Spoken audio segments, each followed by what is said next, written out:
ल इन्टरेक्सन गर्दै पढ्ने है त। हामी यो क्वेसनमा थियौँ है। ठिक छ, देखिरहेछौ नि क्लियरली? देखिरहेछौ? यस सर। देखिरहेछौ है। ल हामीले यो ट्रस अलिकति सल्भ गर्यौँ है, कसरी सल्भ गर्ने भनेर मैले आइडिया दिइसकेको छु। अब यो ट्रसमा के भन्छ भन्दा determine the vertical deflection of joint D भन्छ। यो डी भन्ने जुन के छ भन्दा यो जोइन्ट छ नि, यसमा भर्टिकल डिस्प्लेसमेन्ट चाहियो रे।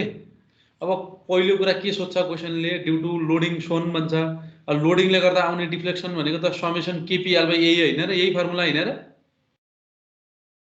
हो है? हो है।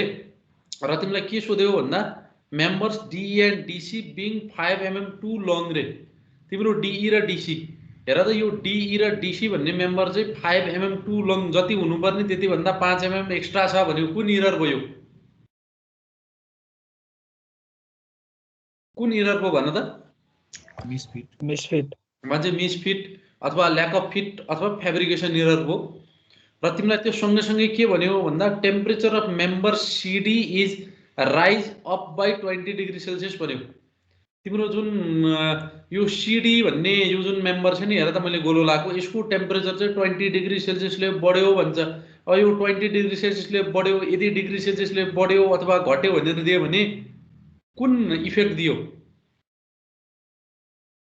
कुन इफेक्ट दियो भन त? टेम्परेचर इफेक्ट दियो। भन्नुको नि यो क्वेसनमा सबै इफेक्ट रहेछ कि, टेम्परेचर इफेक्ट पनि रहेछ है, तिम्रो चाहिँ फेब्रिकेसन अथवा ल्याक अफ फिट अथवा मिसफिट इरर पनि रहेछ, र लोडिङ त हुने नै भयो है। यो कारणले गर्दा हामीले डी भन्ने पोइन्टमा टोटल डिफ्लेक्सन कति आउँछ भनेर निकाल्न पर्यो। यो निकाल्न छ भने एकदम सजिलो। यो ट्रस भनेको सिमेट्रिकल ट्रस हो। सिमेट्रिक छ छैन? सिमेट्रिक छैन भने तिमीले हरेक जोइन्टमा बस्नु पर्यो। र यो जोइन्टमा बस्दाखेरि तिमीले जहिले पनि मेथड अफ जोइन्ट युज गर्छौ। मेथड अफ जोइन्टमा म्याक्सिमम कतिवटा मात्र अनमोल लिन पाइन्छ? है, दुईटा मात्र लिन पाइन्छ। क्लियर छ? अब भनेपछि तिमी एमा बस्यौ, बीमा बस्यौ, सीमा बस्यौ, डीमा बस्यौ अनि ईमा बसेर तिमीले यो गिभन सिस्टमलाई हामी पी सिस्टम भन्छौँ। यसमा केही फोर्सेसहरू हामीले निकालेका थियौँ। पी फोर्सेस सल्भ गर्न सक्छौ होइन त? सकिन्छ? सकिन्छ है। अब पी फोर्सेसको टेन्सन भएन। अब मलाई के सिस्टम निकाल्नु पर्यो। के सिस्टम भनेको जुन पोइन्टमा तिमीले डिफ्लेक्सन निकाल्नु पर्ने छ त्यो पोइन्टमा गएर कति लोड एट्याच गर्ने? Unit load. तिमीलाई यदि किलो न्युटनमा दियो भने 1 किलो न्युटन, केजीमा दियो भने 1 केजी है, यदि टनमा दियो भने 1 टन। तिमीलाई डी पोइन्टमा डिफ्लेक्सन सोध्यो। डी पोइन्टमा डिफ्लेक्सन सोध्यो भने तिमीले डी पोइन्टमा गएर कति लोड एट्याच गर्नु पर्यो? लोड एट्याच गर्नु पर्यो भन त? 1 किलो न्युटन एट्याच गर्नु पर्यो। क्लियर छ? क्लियर छ? यस सर। अब हेर त, अब यो 1 किलो न्युटन भन्ने कुरा ठ्याक्क बिचमा लागिरहेछ भने सिमेट्रिक प्रोपर्टीबाट यहाँ 0.5 लेख्न सक्छौ रियाक्सन? नभए निकाल्दा नि आफ्नो इच्छा कुरा। अब मलाई भन, यो ट्रस सिमेट्रिक छ कि छैन? यो ट्रस सिमेट्रिक छ। यो ट्रस सिमेट्रिक छ भने तिमी जोइन्ट एमा बसेर एडी को भ्यालु निकाल्छौ भने एडी को भ्यालु भन्नु र अरु कुनको भ्यालु भन्नु एउटै हो? बीसी को भ्यालु। बीसी गुड है। त्यस्तै तिमी जोइन्ट एमा बसेर एडी निकाल्छौ भने एडी भन्नु र कुन भन्नु एउटै हो? बीडी। बीडी भन्नु एउटै हो। त्यस्तै तिमी ई जोइन्टमा बसेर एउटा ई सित निकाल्ने भयो र तिमी डीई निकाल्छौ भने ईडी हैन है, डीई डीई निकाल्छौ भने डीई भन्नु र कुन भन्नु एउटै हुन्छ? सीडी है। कुन हुन्छ भन्दा सीडी भन्नु एउटै हुन्छ। यसरी तिमी के सिस्टममा आउने के फोर्सेसहरु पनि निकाल्न सक्छौ नि? सकिन्छ? सकिन्छ। अब यहाँसम्म हामीलाई गाह्रो छैन। हेर त, यसमा यही सिमेट्रिक प्रोपर्टी युज गरेको छ अनि यसमा पोजिटिभ मेम्बर फोर्सेसहरुले जहिले पनि टेन्सन टी इन्डिकेट गर्छ र नेगेटिभ मेम्बर फोर्सेसहरुले जहिले पनि कम्प्रेसन सी इन्डिकेट गर्छ भन्ने कुरा मेन्सन गरेको छ है। अब यहाँ क्वेशनमा राम्रोसँग बुझ्ने, क्वेशनमा राम्रोसँग के बुझ्ने भन्दा पहिलो कुरा है, पहिलो कुरा तिमीले यहाँ मेम्बर लेख्छौ। तिम्रो यहाँ गन त मेम्बरहरु कतिवटा छ? यहाँ म तिमीलाई फिगर देखाउँछु कतिवटा मेम्बर छ क्वेशनमा। कतिवटा मेम्बर छ? 7वटा। 7वटा मेम्बर छ र 7वटा मेम्बर मध्ये सबैको लेन्थ कति छ? 4 मिटर छ। 4 मिटर छ। किन भन्दा यो ट्रायंगल भनेको कस्तो दिइराको छ? Equilateral triangle. इक्विलेटरल ट्रायंगल दिइराछ। ल हेर त, तिम्रो 7वटा मेम्बर छ, 7वटा मेम्बरको प्रत्येकको लेन्थ भनेको कति दिइराछ भन्दा 4 मिटर। 4 मिटर भनेको तिमीले एमएम मा कन्भर्ट गर्दाखेरि कति आउने भयो भन्दा 4000 एमएम आउने भयो। यो कुरा बुझ्न पर्यो। र तिमीले प्रत्येकमा आउने पी फोर्सेस हेर त, प्रत्येकमा आउने पी फोर्सेस र प्रत्येकमा आउने के फोर्सेस लेख्न सक्छौ? लेख्न सक्छौ? Yes sir. लेख्न सक्छौ। अब तिमीलाई लोडिङले गर्दा आउने डिफ्लेक्सन चाहियो। लोडिङले गर्दा आउने डिफ्लेक्सन निकाल्न छ भन्दा हामीलाई KPL/AE चाहियो नि। त्यही भएर KPL निकाल्न सक्छौ। यो इन्टु यो गर्न पर्यो। क्लियर छ?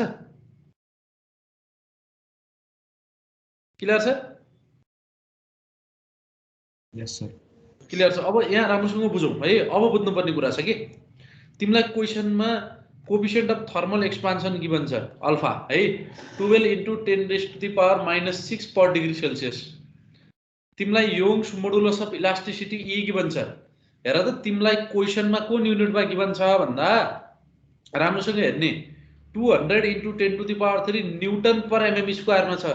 तर तिमीले युज गरेको फोर्स कुन युनिटमा छ? किलो न्युटनमा। किलो न्युटनमा। त्यही भएर त्यो न्युटन पर एमएम स्क्वायरलाई केमा कन्भर्ट गर्यो? किलो न्युटनमा कन्भर्ट गर्दा 200 किलो न्युटन पर एमएम स्क्वायर भयो। क्लियर छ? यस सर। क्लियर छ? अब तिमीलाई क्वेसनले के भन्यो भन्दा सिडी भन्ने टेम्परेचर, सिडी भन्ने मेम्बरको टेम्परेचर चाहिँ 20 डिग्री सेल्सियसले बढ्यो भन्छ। 20 डिग्री सेल्सियसले बढ्यो भने चेन्ज इन टेम्परेचर पोजिटिभ हुने भयो कि नेगेटिभ हुने भयो? पोजिटिभ हुन्छ। पोजिटिभ। किन? यो भनेको चाहिँ कस्तो केस हो भन्दा जस्तो अहिले 40 डिग्री सेल्सियस छ भने फाइनल कति भयो? 20 हुन्छ कि 60 भन्न खोजा हो? अहिले 27 पछि 40 हुन्छ। होइन, अहिले 20 भने होइन के, अहिले तिम्रो सिडी भन्ने मेम्बरको टेम्परेचर 40 डिग्री सेल्सियस छ भने चाहिँ फाइनल टेम्परेचर 60 हुनु पर्यो कि 20 हुनु पर्यो? 60 हुनु पर्यो। 60 हुनु पर्यो क्या। त्यही भएर +20 डिग्री सेल्सियस भयो। बुझ्यौ? +20 डिग्री सेल्सियस भनेको डिटी भयो, चेन्ज इन टेम्परेचर भयो। अब मलाई भन, यदि तिमीसँग सिडी भन्ने मेम्बरको लेन्थ थाहा छ 4 मिटर, 4 मिटर भनेको 4000 एमएम, तिमीलाई अल्फा थाहा छ, डिटी थाहा छ भने टेम्परेचर इफेक्टले गर्दा कति भ्यालु आउँछ त भनेर मलाई अभिषेक कार्कीले भन त। अभिषेक, रोल नम्बर कति? Roll number 13। Abhishek, del T भनेर लेखा छ नि, डिफ्लेक्सन ड्यू टु टेम्परेचरको फर्मुला कति? L alpha dt। Good, L alpha dt. हेर त, त्यही भएर deflection due to change in कति रे? तिम्रो रोल नम्बर 13 हो? हजुर सर। Okay okay. ल हेरौँ त, L को भ्यालु कति दियो भन्दा 4000 दियो, अल्फा को भ्यालु एज इट इज राख्यो, डिटी को ठाउँमा +20 राख्दाखेरि डेल टी कति आयो? कति आउँदो रहेछ? कति आउँदो रहेछ भन त? 0.96 mm मिलिमिटर आयो। अब तिमीलाई यही ठाउँमा के दियो भन्दा temperature decreases by 10 degree Celsius भनिदिएको भए के फरक हुन्थ्यो? नेगेटिभमा आउँथ्यो। भनेपछि कति हुन्थ्यो त? डिटी कति हुन्थ्यो? -0.96 mm। होइन नि, temperature decreases by 10 degree Celsius हो भने चाहिँ temperature decreases by 10 degree Celsius भनिदिएको भए अथवा temperature falls by 10 degree Celsius भनिदिएको भए डिटी भनेको कति हुन्थ्यो? -10 -10 हुन्थ्यो। त्यही भएर यहाँ मैले लेखिदिएको छु, इक्जाममा लेख्नु पर्दैन। Positive sign is taken for rise in temperature. Temperature बढ्यो, that's why we have to take positive sign भन्ने कुरा बुझ्नु पर्यो। अब हेर त, यो टेम्परेचरको इफेक्ट भनेको कुन मेम्बरमा मात्र छ? कुन मेम्बरमा मात्र छ? सिडीमा मात्र छ। त्यही भएर हेर त, तिमीले एउटा डेल टी भन्ने एडिसनल कलम थप्नु पर्यो। हेर त, सिडी भन्ने मेम्बर, हेर सिडी भन्ने मेम्बरमा डेल टी को भ्यालु 0.96 छ, बाँकी सबैमा भ्यालु 0 छ। किन होला? सिडी बाहेक अरू सबैमा भ्यालु 0 दियो भने 0 किन लेखा छ? अरूको टेम्परेचर चेन्ज भएको छैन। हो, अरूको टेम्परेचर चेन्ज भएको छैन। तिमीलाई क्वेसनमा यही कुरा के भनिदियो भन्दा टेम्परेचर अफ मेम्बर एडी को पनि चेन्ज भइदियो भने के फरक हुन्छ? सिडी सँगसँगै एडी को पनि चेन्ज हुन्छ डेल्टी हो आउँछ गुड। एडीमा 0 हुँदैन, एडीमा पनि डेल्टी निकाल्नु पर्यो। ठिक छ, बुझिन्छ बुझिन्छ हजुर सर बुझिन्छ है। अब डेल्टी मात्र निकालेर भएन, हामीलाई त के चाहिएको, डेल्टा टी चाहिएको हो। कति हुन्छ कपीमा हेर त, ट्रस्टको केसमा डेल्टा टी भनेको कति हुन्छ? समेसन के डेल्टा डेल्टी हो, डेल्टा टी भनेको। यस सर। त्यही भएर के डेल्टी निकाल्नु पर्यो। ल हेर, सबै भ्यालु 0 छ, सबै भ्यालु 0 हुने भयो, 0 ले मल्टिप्लाई गरेर 0 हुने भयो। यो हाना त 0.96 इन्टु सिडी मेम्बरको के को भ्यालु कति छ? सिडी मेम्बरको के को भ्यालु? सिडी भन्ने मेम्बरको के को भ्यालु कति छ भन त? 0.58। ओ 0.58, 0.58 इन्टु 0.96 गरेर त यति आउँछ कि आउँदैन? 0.5568 आउँछ कि आउँदैन भन त? आउँछ सर। आउँछ है। भनेपछि के डेल्टी आयो। अब यहाँ डेल्यापको कुरा आयो। डेल्याप भनेको के हो? मिसफिटको कारण। मिसफिट अथवा ल्याक अफ फिट अथवा कुन इरर रे? फ्याब्रिकेसन है। ल हेरौ, तिमीलाई डिई र डिसी चाहिँ 5 mm टु लङ दियो। डिई र डिसी चाहिँ हुनुपर्ने भन्दा 5 mm बढी छ भन्यो। बढी छ भन्यो भने पोजिटिभ कि नेगेटिभ? पोजिटिभ कि नेगेटिभ? पोजिटिभ। पोजिटिभ। त्यही भएर तिम्रो के आयो भन्दा हेर त, ल्याक अफ फिट अथवा मिसफिट अथवा फेब्रिकेसन अमाउन्ट अथवा फेब्रिकेसन इरर भनेको +5 mm आयो के? +5 mm किन आयो? Positive sign is taken for too long भनेपछि लामो छ, त्यही भएर टु लङ भयो, एक्स्ट्रा भयो, सरप्लस भयो। त्यही भएर के भयो भन्दा पोजिटिभ साइन भयो। कुन मेम्बरमा? डिई र डिसीमा। हेर त तिम्रो कुन दियो भन्दा डिईमा पनि 5 mm छ, डिसीमा पनि, डिसी अथवा सिडीमा पनि 5 mm छ। यसै गरी तिमीले के डेलाफ निकाल्न सक्छौ? के डेलाफ निकाल्न सक्छौ? सक्छौ? Yes sir. सक्छौ। अब यही क्वेसनमा तिमीलाई के भनिदियो भन्दा member BD is 5 member BD, यो बीडी है त second member, member BD is 10 mm too short भनिदियो भने के फरक पर्छ? Member BD is 10 mm too short भनिदियो भने के फरक पर्छ? डेल्टा एफ कति हुन्छ 0 को ठाउँमा? यहाँ 10 mm -10 mm हुने भयो कि? यसरी बुझ्नु पर्यो। ल हेर त, तिमीले अब यो टेबलबाट यो सबैलाई जोड्न सक्यौ, माथिदेखि तलसम्म समेसन केपिएल निकाल्न सक्यौ है। त्यस्तै तिमीले यो के डेल टी निकाल्न सक्यौ। र हेर त, यो 2.9 2.9 जोड्दा 2 × 4 4 भनेपछि 5.8 mm के डेलाफ निकाल्न सक्यौ। तिमीलाई क्वेसनले के सोध्यो भन्दा भर्टिकल डिफ्लेक्सन निकाल्न सोध्यो। जोइन्ट डीमा गिवन लोडले गर्दा कति हुन्छ त फर्मुला? समेसन के डेल समेसन के पिएल बाई ए। हेर त, तिमीलाई कतै क्वेसनमा मेम्बरहरूको एरिया गिवन छ? कतै एरिया गिवन छ? छैन सर। छैन भने एकै टर्ममा आन्सर छोडिदिने, सक्यो है। अर्को तिमीलाई के सोध्यो? Deflection of joint D due to members DE and DC being 5 mm too long भनेपछि यो 5 mm एक्स्ट्रा लार्ज हुँदा चाहिँ कति हुन्छ डिफ्लेक्सन भनेको? फेब्रिकेसनले गर्दा सोधे होइन र मिसफिटले गर्दा कति हुन्छ फर्मुला? समेसन के डेलाफ हो। हेर त, के डेलाफको भ्यालु कति आएको छ? 5.8 आएको छ। बुझ्छौ? बुझ्छौ? हेर त 5.8 आएको छ। बुझ्छौ? बुझ्छौ है। अर्को तिमीलाई के सोध्यो? Deflection of joint D due to rise in temperature of CD by 20 degree Celsius. CD भन्ने मेम्बरको टेम्परेचर चाहिँ 20 डिग्री सेल्सियसले बढ्यो भने कति हुन्छ त डिफ्लेक्सन भन्यो भनेपछि समेसन के डेल टी गर्न पर्यो। हेर त, के डेल टी को भ्यालु कति निकालेको छौ तिमीले? 0.5568 mm भनेपछि हेर त 0.5568 mm। यसरी तिम्रो डिफ्लेक्सनको भ्यालु आयो। यदि तिमीलाई यसमा टोटल डिफ्लेक्सन सोधेको भए के गर्थ्यौ? टोटल अथवा कम्बाइन्ड डिफ्लेक्सन सोधेको भए के गर्थ्यौ? सबैलाई एड गर्नु पर्यो। गिवन लोडिङले गर्दा आउने डिफ्लेक्सन, फेब्रिकेसनले गर्दा आउने डिफ्लेक्सन र टेम्परेचरले गर्दा आउने डिफ्लेक्सनलाई जोड्नु पर्यो। यसरी हामी मेथड अफ जोइन्टबाट ट्रसको एनालाइसिस गर्छौँ। यहाँ मैले नोटमा राख्दैको छु। यदि तिम्रो टेम्परेचर बढ्यो, राइज भयो भने डिटी को भ्यालु पोजिटिभ, एल्स नेगेटिभ, घट्यो भने minus. For certain amount too long हुनुपर्ने भन्दा अलिकति एक्स्ट्रा लार्ज भयो। डेल एफ भनेको फेब्रिकेसन अमाउन्ट पोजिटिभ भयो अथवा के लिने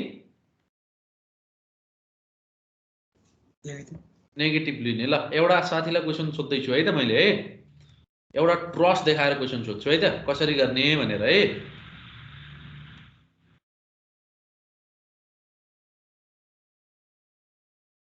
ओके यो क्वेसन ल कसले भन्दा निवा पत्रचार रहेछौ क्लासमा? यस सर। ल यो क्वेसनमा तिमीले के निकाल्नु पर्यो, एउटा स्टिल ट्रस रहेछ। स्टिल भनेको त बुझ्छौ नि, फलामको ट्रस रहेछ। कस्तो टाइपको ट्रस छ हेर त। यो अनसिमेट्रिकल। ओके अनसिमेट्रिकल, र अनसिमेट्रिकलमा पनि क्यान्टिलिभर छ हो है, बुझ्छौ नि। क्यान्टिलिभर भनेको त एउटा इन्ड फिक्स अर्को इन्ड फ्री भएको हो। तिमीले अब चाहिँ यस्तो जोइन्टबाट हिसाब गर्न सुरु गर्नु पर्यो कि जहाँ म्याक्सिमम कतिवटा मात्र अननोन होस्? दुईटा। भने तिमीले जोइन्ट ए जोइन्ट ई बी र डी बाट सल्भ गर्न सक्छौ? सक्दैन भने चाहिँ कुन जोइन्टबाट सुरु गर्ने त? सी बाट। ओके ल यति मात्र सोध्नु खोजेको है। हेर त यो ट्रसमा तिम्रो ए र ई भन्ने पार्ट चाहिँ फिक्स सपोर्ट छ। फिक्स सपोर्टमा किन रियाक्सन निकालेर बस्छौ? त्यही भएर तिमी कुन जोइन्टबाट सुरु गर्देऊ? सी जोइन्टबाट सुरु गर्देऊ। हुन्छ हुन्छ नि? ठीक छ बुझिन्छ? सबैलाई सोध्दैछु। यस सर। बुझिन्छ है। अनि सी जोइन्ट पछाडि डी जोइन्टमा बस्न पाइन्छ?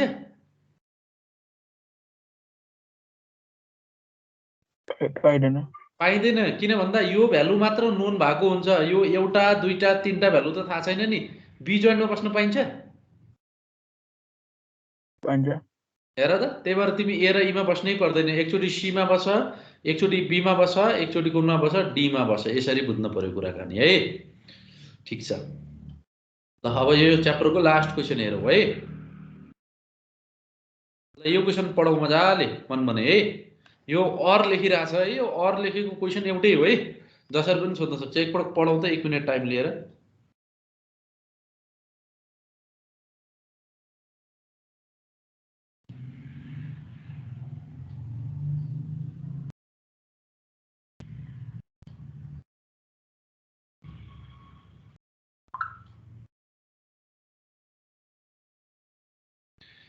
के भन्यो? Determine the change in length of diagonal. के भन्यो? बीई। हेर त, एप्लाइड लोडले गर्दा यो बीई भन्ने डायगोनल, बी भन्ने त डायगोनल हो नि हैन, यसको लेन्थमा कति चेन्ज हुन्छ भनेर सोध्यो। अब समस्या के पर्यो भन्दा अझसम्म हामीले चाहिँ एउटा पोइन्टमा डिफ्लेक्सन सोध्थ्यौ क्वेसनले। अब चाहिँ के सोधिदियो भन्दा, के सोधिदियो भन त? डायगोनलको लेन्थ कति चेन्ज हुन्छ भनेर सोधिदियो के। बुझ्यौ? बुझ्छौ? बी भन्दाखेरि त त्यहाँ मेम्बरै छैन सर। बी भन्ने हो मेम्बर छैन नि त। मेम्बर छैन भने अब मेम्बर हामी आफैले बनाउनु पर्यो के। बुझ्छौ? बुझ्छौ नि? अब अझसम्म चाहिँ के सोध्थ्यो भन्दा एउटा पोइन्टमा डिफ्लेक्सन निकाल भनेर सोध्थ्यो। अब के सोध्यो भन्दा एउटा पोइन्टमा डिफ्लेक्सन होइन, के निकाल भन्यो? बीई को चेन्ज इन लेन्थ निकाल भन्यो। अथवा यसैलाई कसरी सोध्न सक्छ? Determine the relative displacement of joints B and E. मान्छे बी र ई डायगोनल बी र ई भन्ने पोइन्टहरूको बिचमा रिलेटिभ डिस्प्लेसमेन्ट सोध्यो।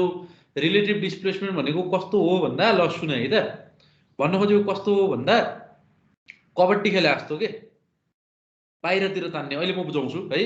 यो गिभन सिस्टम भनेको कुन सिस्टम? पी सिस्टम कि के system? P system. P system. Symmetrical छ? छैन। भनेपछि तिमीले कतिवटा मेम्बर छ भन्दा हेर त, एउटा दुईटा तीनटा चार पाँच छ सात आठ नौवटा मेम्बर सल्भ गर्न सक्यौ हो। तिमीलाई के सिस्टममा तिमीले अझसम्म के गर्थ्यौ? जुन पोइन्टमा डिफ्लेक्सन निकाल्नु पर्ने त्यो पोइन्टमा गएर कति लोड एट्याच गर्थ्यौ?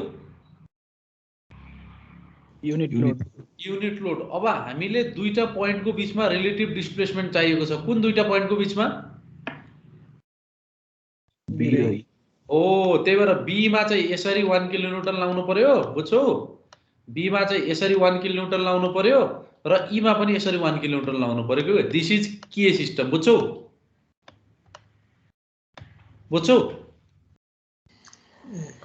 यस सर बुझ्यौ नयाँ क्वेसन के च्याप्टरको बुझ्यौ बुझ्दैनौ सर इन्क्लाइन्डमा किन लाग्यो 1 किलोन्युटन किन भन्दा तिमीलाई क्वेसनले के सोध्यो determine the relative deflection of joint B र ई को बीचमा रिलेटिभ डिस्प्लेसमेन्ट कति हुन्छ भनेर सोध्यो बी र ई को बीचमा कति बी को रेस्पेक्टमा ई कतिको चेन्ज हुन्छ ई को रेस्पेक्टमा बी कतिको चेन्ज हुन्छ भनेकै रिलेटिभ डिस्प्लेसमेन्ट हैन त यस सर बुझ्छौ त्यही भएर त्यसरी लाग्यो क्लियर छ यस सर तर यही क्वेसन तिमीलाई determine the deflection of joint B मात्र भन्दै भने के गर्थ्यौ बी मा मात्रै लाग्थ्यो बी मा मात्र 1 किलोन्युटन अनि ई मा मात्र तिमीलाई चाहिँ यदि ई मा मात्र डिफ्लेक्सन निकाल भनेर भन्यो भने ई मा मात्र 1 किलोन्युटन अट्याच गर्थ्यौ बुझ्छौ यस सर बुझ्छौ यसरी सल्भ गर्नु पर्यो यो च्याप्टरमा हामीले पढ्नु पर्ने यति नै हो है त यहाँ मैले एउटा प्र्याक्टिस क्वेसन राखिदिएको छु यसमा यो एई भन्नेको लेन्थ कसरी निकाल्ने एई भन्नेको लेन्थ कसरी निकाल्ने भन त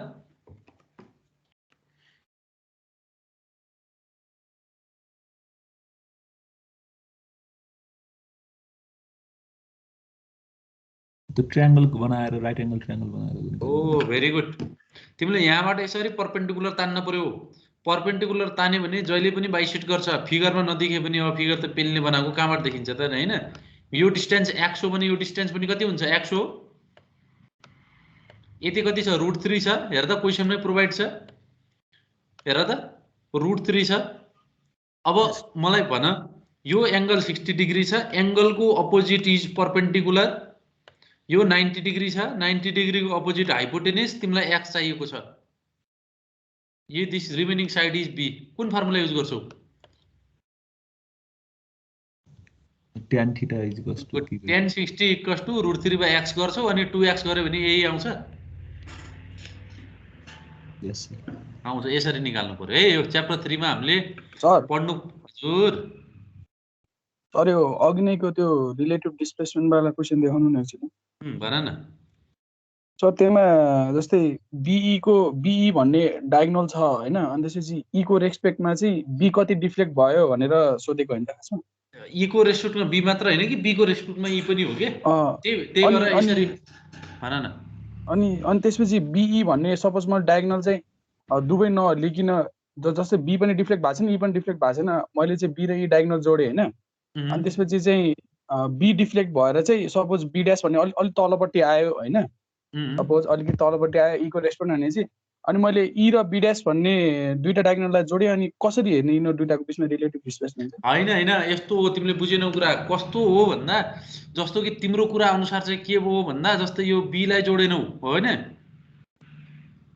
जस्तो कि कस्तो भयो भन्दा यो जुन रिलेटिभ डिस्प्लेसमेन्ट भनेको इन्क्लाइनमा डायगोनलले रिलेटिभ डिस्प्लेसमेन्ट कति हुन्छ भनेर सोध्या हो के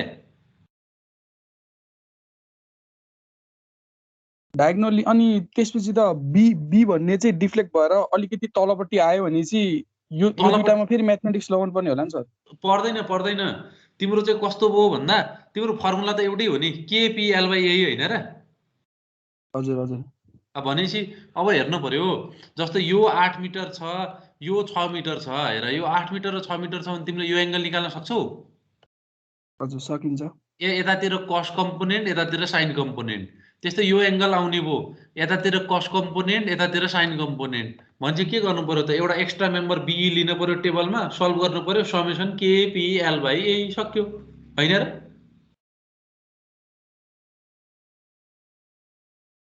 तिमीले एउटा सिंगल 1 किलोन्युटन लाउँदाखेरि एउटा पोइन्टको डिफ्लेक्सन आउँथ्यो यसरी रिलेटिभ लगायो भने रिलेटिभ डिस्प्लेसमेन्ट आयो के म्याथमेटिक्स केही पनि युज गर्नु पर्दैन बुझ्यौ हजुर हजुर बुझ्यौ दुईटैको एकैचोटी गर्दिनु भन्नु भएको त्यसो हैन हो दुईटाको एकैचोटी नै गर्ने के है बुझ्छौ नभए तिमीले फेरि यो 1 किलोन्युटन बी मा मात्र एकचोटी लायौ पुरै ट्रस सल्भ गर अनि फेरि यो ई मा मात्र लगाऊ पुरै ट्रस सल्भ गर घटाउँदासम्म त 3 घण्टै कट्छ के एक्जामको बुझ्यौ भन्नु खोजेको त्यस्तो यो डाइरेक्ट दुईटैमा 1 किलोन्युटनको लगाउँदाखेरि चाहिँ एकैचोटी त्यो पहिलाको सुरुको ओरिजिनल डायगोनल र अहिले आगोको बीचमा फरक देखिने भयो नि त कस्तो यो सुरुमै बीई डायगोनल जुन जोड्छौँ नि हामीले इनिशियल डिफ्लेक्सन हुनुभन्दा अगाडिको हो त्यो डायगोनलको लेन्थ र अब यो 1 किलोमिटर लगाइसकेपछि चाहिँ दुईटै एकैचोटि डिफ्लेक्ट भएर आउने डायगोनलको लेन्थको बिचमा डिफरेन्स देखिने भयो नि त।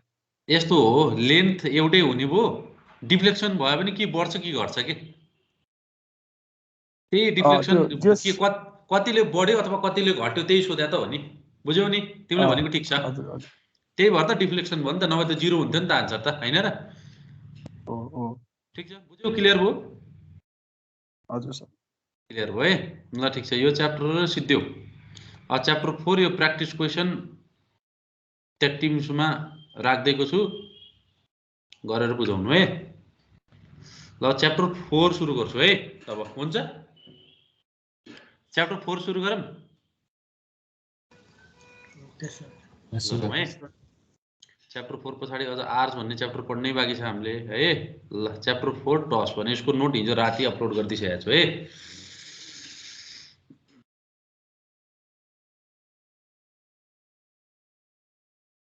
के आयो यो फेरि?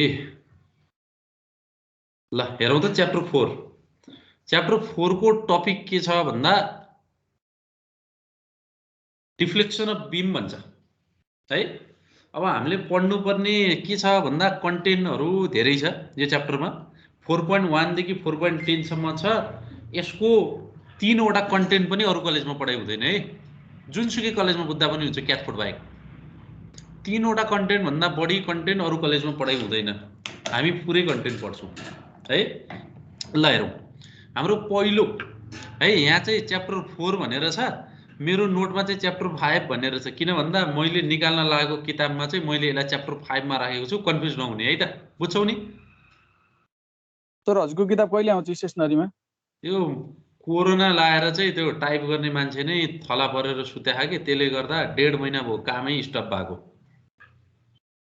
ठिक छ, यो किताबको लागि कुर्न परेन, किन भन्दा 2/3% मैले हेरेछु, किताबमा जे छ त्यही कुरा मैले यहाँ पढाएको छु, मैले नै लेखा किताब हो नि त, त्यही भएर टेन्सन लिनु पर्दैन कि मेरो नोट र ओल्ड क्वेसन मजाले पढ है त, हुन्छ नि? ठिक छ, ठिक छ है। ल हेरौँ, अब हामीले इन्ट्रोडक्सन पढौँ है त। अब यो इन्ट्रोडक्सनमा यो स्लोप भनेको के हो, डिफ्लेक्सन भनेको के हो भन्ने कुरा पढौँ है। अब बुझौँ है। अब यो इन्ट्रोडक्सनमा चाहिँ के हो भन्दा, जस्तो कि कुनै पनि स्ट्रक्चरमा डिफ्लेक्सन त आउँछ नि। तिमीले डिफ्लेक्सन निकाल्नलाई अझसम्म कुन कुन मेथडहरू पढ्यौ भन त? डिफ्लेक्सन निकाल्नलाई कुन कुन मेथडहरू पढ्यौ?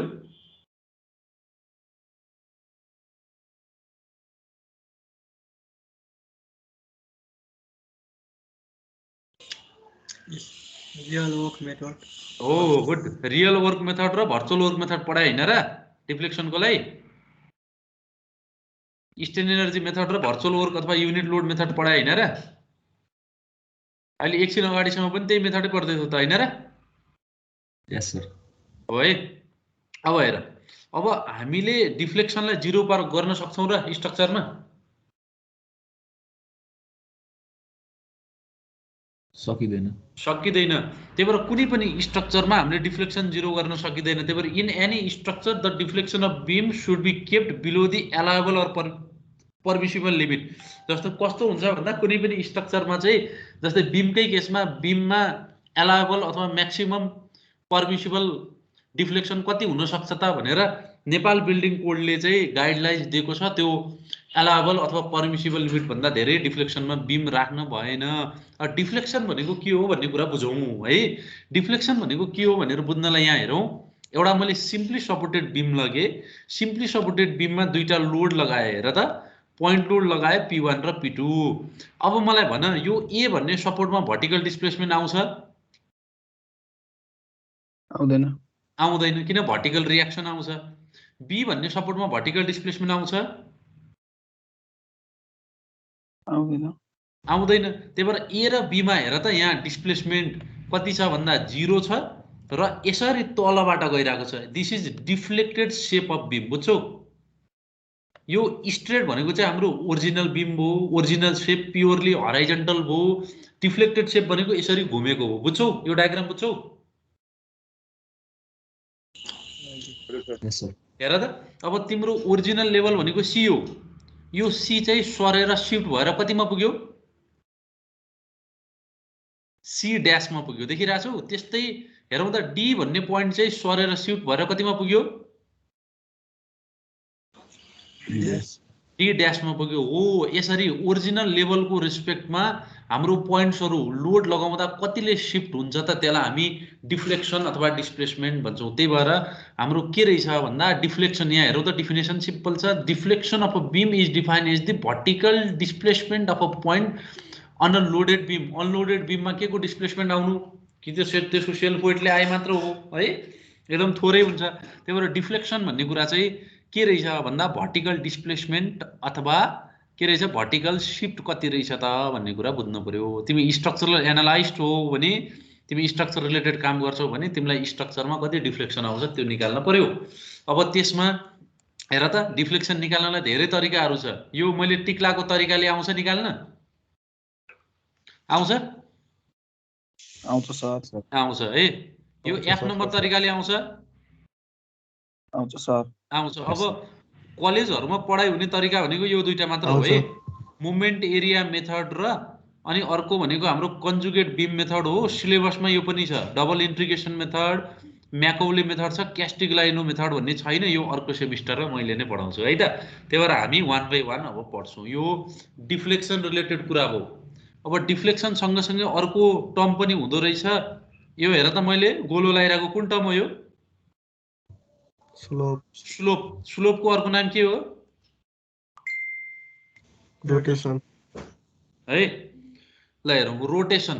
अब तिमीले रोटेसन निकाल्नु पर्यो। तिमीले रोटेसन निकाल्न छ भने हेर त तिमीले यो लाइन हेर त, यो लाइन भनेको तिमीले ए भन्ने पोइन्टमा ड्र गरेको कुन लाइन हो, कुन लाइन हो, टेन्जेन्ट लाइन हो। अब हेर जहिले पनि यो स्टुडेन्टलाई एकदम कन्फ्युजिङ हुन्छ है। जहिले पनि कुन डिरेक्सन हेर्ने भन्दा ओरिजिनल बीमदेखि टेन्जेन्टतिर हेर्ने। ओरिजिनल बीमदेखि टेन्जेन्टतिर हेर्ने हो भने कुन डिरेक्सनमा जानु पर्यो, क्लकवाइज कि एन्टी क्लकवाइज, क्लकवाइज जानु पर्यो। त्यस्तै तिमीलाई चाहिँ बीमा चाहिँ स्लोप अथवा रोटेसन चाहिएको छ भने बीमा के ड्र गर्नु पर्यो, टेन्जेन्ट। र कतादेखि कता जाने, बीमदेखि टेन्जेन्ट जाँदाखेरि कुन डिरेक्सन जाने भयो तिमी, एन्टी क्लकवाइज। गुड। त्यही भएर तिम्रो एमा चाहिँ क्लकवाइज रोटेसन हुँदो रहेछ, बीमा चाहिँ एन्टी क्लकवाइज रोटेसन अथवा स्लोप हुँदो रहेछ। भनेपछि स्लोप भनेको के रहेछ भन्दा ओरिजिनल बीम र डिफ्लेक्टेड बीमको बीचको एङ्गल रहेछ, त्यही होइन र, बुझ्छौ? हजुर सर। त्यही भएर हेर त स्लोप भनेको के रहेछ, slope of a beam is defined as the angle between deflected beam and actual beam at the same point. Different पोइन्टमा मेजर गरेर भएन। तिम्रो चाहिँ के भयो भन्दा तिम्रो के बुझ्नु पर्यो भन्दा तिम्रो डिफ्लेक्टेड बीम र तिम्रो चाहिँ के भयो भन्दा ओरिजिनल बीम भनेको स्ट्रेट लाइनमा भएको बीमको बीचको चाहिँ के रहेछ भन्दा एङ्गल रहेछ। बुझ्छौ, बुझ्छौ, बुझ्छौ? हजुर सर। हो।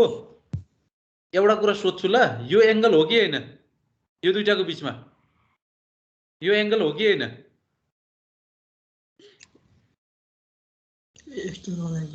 हो एक्सटर्नल एङ्गल हो। एक्सटर्नल एङ्गल भनेको अप्टुस एङ्गल, 90 डिग्री भन्दा ठुलो एङ्गल लिने होइन के, जहिले पनि एकुट एङ्गल लिने। बुझ्छौ,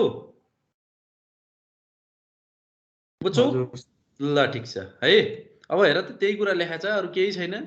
हाम्रो हेरौँ त ओरिजिनल बीम एसिडिबी भयो, डिफ्लेक्टेड बीम भनेको AC dash D dash B भयो। यसमा सी ड्यास भनेको सी को डिफ्लेक्सन, डी ड्यास भनेको डी को डिफ्लेक्सन र थीटा ए भनेको ए को रोटेसन भनेर लेखा छ। तिमीले यदि रोटेसन निकाल्नु पर्ने छ भने तिमीले जहिले पनि रोटेसन अथवा स्लोप निकाल्न छ भने त कर्मा टेन्जेन्ट ड्र गर्ने फर्स्ट डेरिभेटिभले दिन्छ भनेर पढाए होइन र क्लास 11 मा, हो हो है। ल ठिक छ।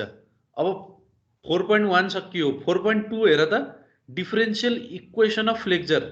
यसरी सिलेबससँग मिल्ने नोट मेरो बाहेक अरू कसैको पाउँदैन है। म नेपाली कागजमा औँठा हानेर लेखिदिन्छु। जुनसुकै किताब हेर, जुनसुकै सोल्युसन हेर, जे हेर, कम्प्लिट नोट पाउँदैनौ है। यो कम्प्लिट छ, यो पढ्ने, ओल्ड क्वेसन पढ्ने, इक्जाममा त्यही आउँछ है। 5.2 हेर। 5.2 मा के छ, डिफरेन्शियल इक्वेसन अफ के भनिरहेको छ, फ्लेक्चर। ओके नवराज, हजुर के हो फ्लेक्जर भने? फ्लेक्जर भनेको के अरे कुनै पनि एउटा बीममा चाहिँ त्यसको ओरिजिनल साइज भन्दा सानो ठुलो हुने कुनै कारणले गर्दा। त्यो हो र फ्लेक्जर भनेको? त्यो त फेब्रिकेसन पो हो त हैन र? त्यो त फेब्रिकेसन हो। फ्लेक्जर भनेको थाहा छ? थाहा छैन भने थाहा छैन पनि भन्न पाइयो। थाहा छैन, बिर्सिसकेछ केटोले। ल अरुण लोहनीलाई थाहा छ? अरुण ल हेर, यसरी बिर्सिने त भएन नि। यो त च्याप्टर 2 को डेरिभेसनदेखि आइरह, लेखाएको पनि छु मैले। गोकर्णचन्द बेन्डिङ मुभमेन्ट नै हो सर। हो ल, अलिअलि कुराहरू आयो है। ओके, लक्ष्मण केसी। लक्ष्मण हो सर। के हो फ्लेक्जर भने? त्यही बेन्डिङ नै हो सर। बेन्डिङै हो है। निशा? पार्ट अफ बेन्ड हो सर। निशाले भन त, रोल नम्बर कति रे? 42। Condition of bending or curving भने। Condition of bending. Okay, Vastika Karki, roll number कति? 46। सर त्यो बेन्ड भएर कर्भ हुन्छ नि बीम। ओके ल, केही कुराहरू आयो। यो फ्लेक्जर भनेको के हो भन्दा कुनै पनि बीममा प्योर बेन्डिङ मात्र लाग्नु के। प्योर बेन्डिङ मात्र लाग्यो भने त्यो बीम चाहिँ के हुन्छ, यसरी डिफ्लेक्सन हुन्छ नि। त्यो डिफ्लेक्सन हुनलाई हामी के भन्छौँ भन्दा फ्लेक्जर भन्छौँ। तर त्यो बीममा के मात्र लाग्नु पर्यो? प्योर बेन्डिङ मात्र लाग्नु पर्यो, शियर फोर्स लाग्न भएन। अब त बिर्सिदैनौ नि फ्लेक्जर भनेको? बुझ्छौ? सर एकचोटि भन्नु। जस्तो कि यो फ्लेक्जर भनेको कुनै पनि बीममा बेन्डिङ मात्र लाएर डिफ्लेक्सन हुनु के, शियर नलाग्नुलाई हामी फ्लेक्जर भन्छौँ। त्यो कन्डिसनलाई बुझ्छौ है? अब हेर, यसमा हामीले सम्झिनु पर्यो, हामी डिफरेन्शियल इक्वेसनमा छौँ। डिफरेन्शियल भन्ना साथ के बुझ्छौ? डिफरेन्शियल भन्ना हो डेरिभेटिभ भएको। फ्लेक्जरमा डेरिभेटिभ भएको मलाई के चाहियो भन्दा, के चाहियो भन त? इक्वेसन डिराइभ गर्नु पर्यो। इक्वेसन डिराइभ गर्नु पर्यो भने हामीले के कुरा बुझ्नु पर्यो भन्दा बेन्डिङ इक्वेसन अथवा फ्लेक्जरल इक्वेसन। थाहा छ नि यो कुरा त? यो त बिर्से छैन होला। हेर त, m/i = σ/y = e/r। यसमा m भनेको मोमेन्ट अफ इनर्सिया सेक्सनको भइहाल्यो है। आई होइन नि, मोमेन्ट अफ इनर्सिया होइन नि। m भनेको मोमेन्ट भइहाल्यो, बेन्डिङ मोमेन्ट। आई भनेको moment of inertia about neutral axis. Sigma भनेको बेन्डिङ अर फ्लेक्जरल स्ट्रेस। ई भनेको योङ मोडुलस। आर भनेको रेडियस अफ कर्वेचर, यो याद गर्ने है।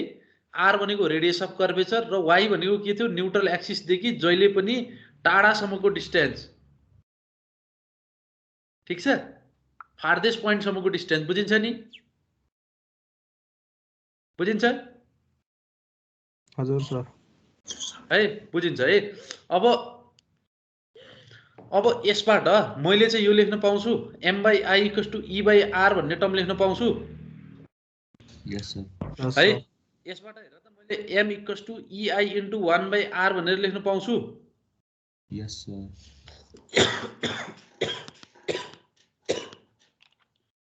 पाइन्छ नि? m = ei × 1/r लेख्न पाइन्छ? Yes sir. पाइन्छ। यसमा यो r भनेको के हो भन त? Radius of curvature. हो, रेडियस अफ कर्वेचर। यो 1/r लाई चाहिँ हामी के मात्र भन्छौँ थाहा छ? कर्वेचर मात्र भन्छौँ के। बुझ्छौ? यो 1/r लाई चाहिँ हामी के मात्र भन्छौँ? कर्वेचर मात्र। कर्वेचर मात्र भन्छौँ। हो, यो कर्वेचरको भ्यालु कति हुन्छ भन्दा d²y/dx² हुन्छ के। यो अहिले हामी प्रुभ गर्छौँ। यो सोममा पनि पढिसकेको कुरा हो है, फेरि पढाउँछु म। डिटु सेम है, होइन सोममा पढेको कुरा आज पढ्ने।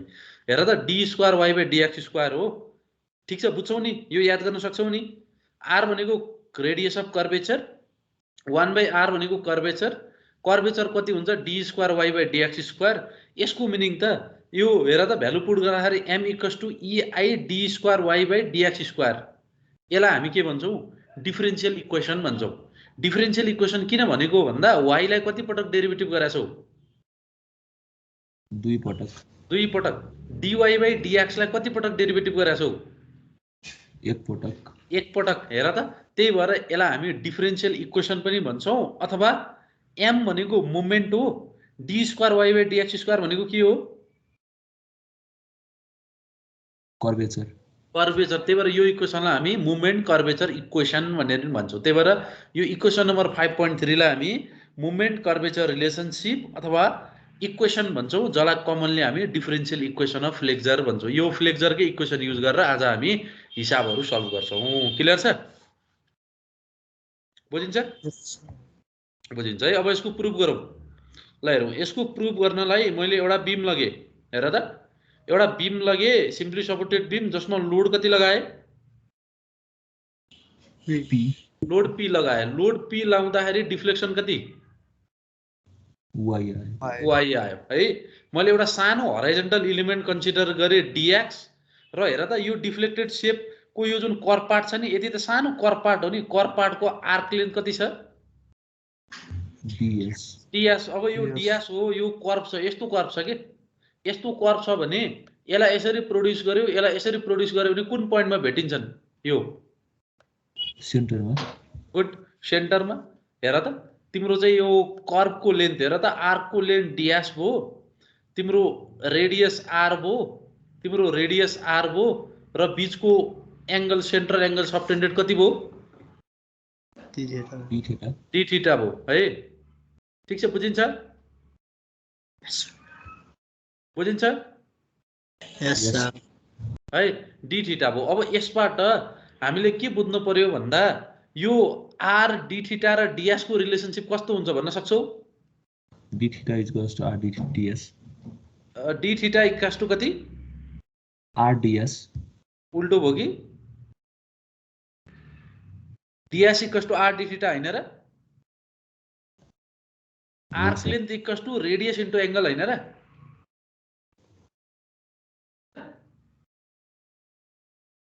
यो त 9 क्लासमा पढेको कुरा हो त हैन र? यस सर। हो है। अब हेर, अब तिम्रो एकदम स्मल डिफर्मेसन छ भने यो डीएक्स भन्नु र डीएस भन्नु लगभग उत्तरै हुन्छ। हो सर।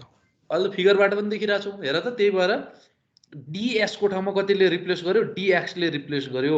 यसबाट हेर त, डी थीटा बाइ डीएक्स भनेको कति आयो? 1/r। यसलाई मैले इक्वेसन नम्बर 5.4 एक्जाममा 1 2 भनेर दिने। ठीक छ, बुझ्छौ यहाँसम्म?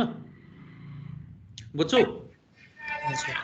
अब मलाई स्लोप चाहियो। स्लोप भनेको जहिले पनि कति थीटा छ? साइन थीटा कि कस थीटा कि tan theta? Tan theta. Tan theta. ल हेर त, स्लोप भनेको टेन थीटा। टेन थीटा भनेको dy बाइ dx। तर एकदमै स्मल रोटेसन छ भने tan theta nearly equals to theta लेख्न पाइन्छ? पाइन्छ? पाइन्छ। यसबाट हेर त, यसबाट हेर त, theta equals to dy by dx लेख्न पाइन्छ? Yes sir. अब यहाँ कति छ? डी थीटा बाइ dx छ भन्नुको मिनिङ यो थीटालाई एक पटक x को रेस्पेक्टमा डेरिभेटिभ गर्नु पर्यो। यो dy बाइ dx कतिमा कन्भर्ट हुने भयो एकचोटि x को रेस्पेक्टमा डेरिभेटिभ गरे? डी स्क्वायर भयो dx स्क्वायर। ल हेर त, इक्वेसन नम्बर 5.4 हेर, डी थीटा बाइ dx छ। इक्वेसन नम्बर 5.5 हेर, डी थीटा बाइ dx छ भने यो दुईटा इक्वेसनलाई के गर्न सकियो? इक्वेट गर्न सकियो। हेर त, दुईटा इक्वेसनलाई इक्वेट गरेर 1/r equals to d square by dx square आयो। प्रुफ हो हामीले भनेको कुरा? हेर त, र हामीलाई थाहा छ यो थाहा भएको कुरा, m equals to ei 1/r छ भने भ्यालु राख्देऊ। यसलाई हामी मुभमेन्ट कर्वेचर रिलेसनशिप अथवा डिफरेन्शियल इक्वेसन फर बीम अथवा फ्लेक्चर भनेर भन्छौँ। यो एक्जाममा सोधेको छैन, मैले पहिलो क्लासदेखि भन्दै आएको छु। एक्जाममा 2-3 वटा कुरा सिलेबसमा भएको अथवा नभएको 2-3 वटा एक्स्ट्रा कुरा सोध्न सक्छ भनेर मैले भन्दै आएको छु नि, याद छ नि? हो, त्यही भएर नोट पढ्ने, नोट र ओल्ड क्वेसन पढ्ने, त्योभन्दा बढी पढ्न पर्दैन है, बुझेर पढ्ने। अब एउटा रमाइलो कुरा के छ भन्दा यहाँ नोटमा राख्दैछु, यो इक्वेसन कतै देखाएको छु कुनै सब्जेक्ट पढ्दा? First semester, second semester, third सेमिस्टरतिर। अब फोर्थ त यहीँ देखिहाल्यो होइन? यो इक्वेसन कतै देखाएको छौ? हजुर सर, म्याथमा। कुन म्याथमा देख्यौ? Engineering mathematics? हजुर सर। हो, रेडियस अफ कर्वेचर फाइन्ड गर्दा मान्छे रेडियस अफ कर्वेचर फाइन्ड गर्दाखेरि देख्यौ। एप्लाइड मेकानिक्समा देखाएको छु? एप्लाइड मेकानिक्सको त्यो अगाडितिर डाइनामिक्समा तिमीले नर्मल एसिलेरेसन निकाल्न छ भने v²/r अथवा v²/ρ गरेको याद छ? हजुर सर हो त्यही फर्मुला हो के। ल हेर अब यसमा हामीले के भनेको छौँ, स्लोप एकदम स्मल हुन्छ भनेछौँ। स्लोप स्मल छ भने dy/dx 0 हुन्छ हो भने चाहिँ एक स्टेपमा आउँदो रहेछ। अब विद्यार्थीले यो गर्न खोज्छन्, यो गर्न पाइँदैन। यो गर्नलाई त पहिला माथिको डिराइभ गर्नु पर्यो नि। यो जस्ट देखाएको मात्र है। यो हामीले पहिला नै इन्जिनियरिङ म्याथमेटिक्स 1 मा पढिसकेको कुरा हो, डिफरेन्शियल क्यालकुलस भन्नेमा है, डिफरेन्शियल इक्वेसनमा पढिसकेको कुरा हो। यसरी पनि निकाल्न मिल्छ। हामी चाहिँ माथिको इक्वेसनबाट यो तरिकाले निकाल्छौँ है। ठिक छ। तिमीलाई फाइनल एक्जाममा differential equation for deflected shape of beam भन्यो अथवा मोमेन्ट कर्वेचरको कुरा गर्यो भने डिराइभ गर्न सक्छौ?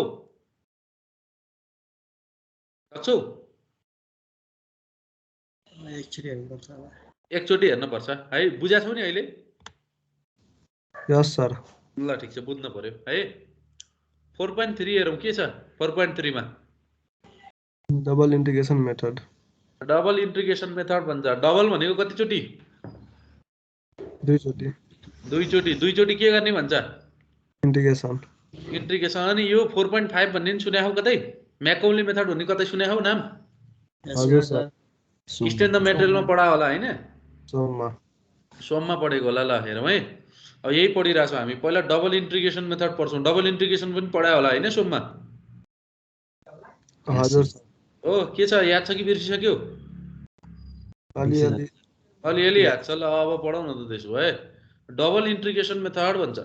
डबल इन्टिग्रेसन मेथड भनेको अब स्ट्रक्चरल एनालाइसिसमा यस्तो टुल हो जसले चाहिँ डिफ्लेक्सन निकाल्छ। कस्तो बीममा लेखिरहेछ यहाँ हेर त एकपटक।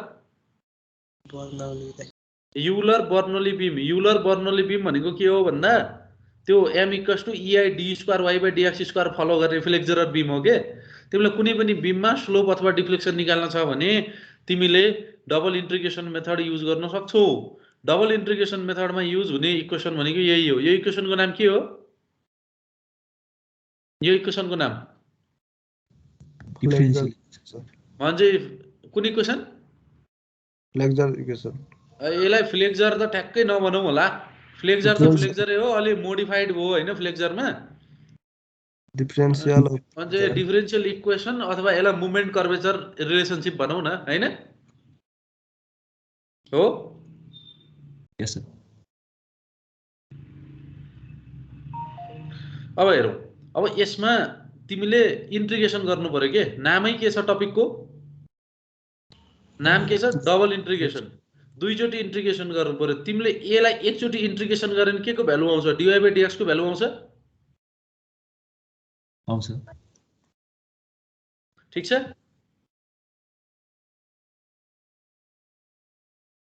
बुझिन्छ? Yes sir. अनि फेरि इन्टिग्रेसन गरे भने के आउँछ?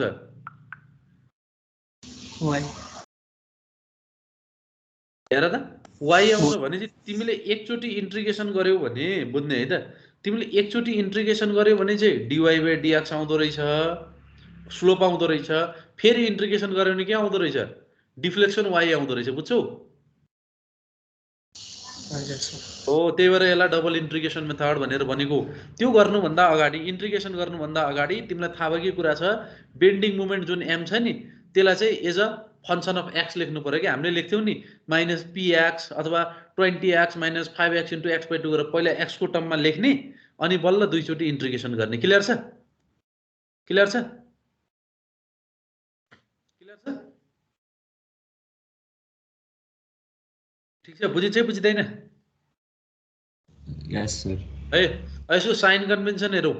साइन कन्भेन्सनमा स्यागिङ मोमेन्टलाई पोजिटिभ भन्छ। स्यागिङ भनेको यस्तो तल, हगिङ मोमेन्ट भनेको यस्तो माथि हैन?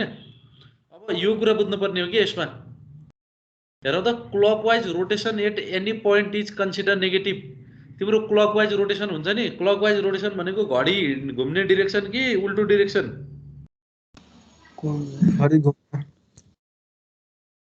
के भो? घडी घुम्ने डिरेक्सन है। ओ घडी घुम्ने डिरेक्सनलाई यसले के लिँदो रहेछ? नेगेटिभ लिँदो रहेछ। अब यसको के एजुम्सनहरु छ? सिम्पल छ है, पहिला पढेको कुराहरु। हेर त deflection cause by shearing action negligible compare to bending भन्न खोजेको बेन्डिङको कम्पेरिजनमा सेयरमा बाट आउने डिफ्लेक्सन के हुन्छ एकदमै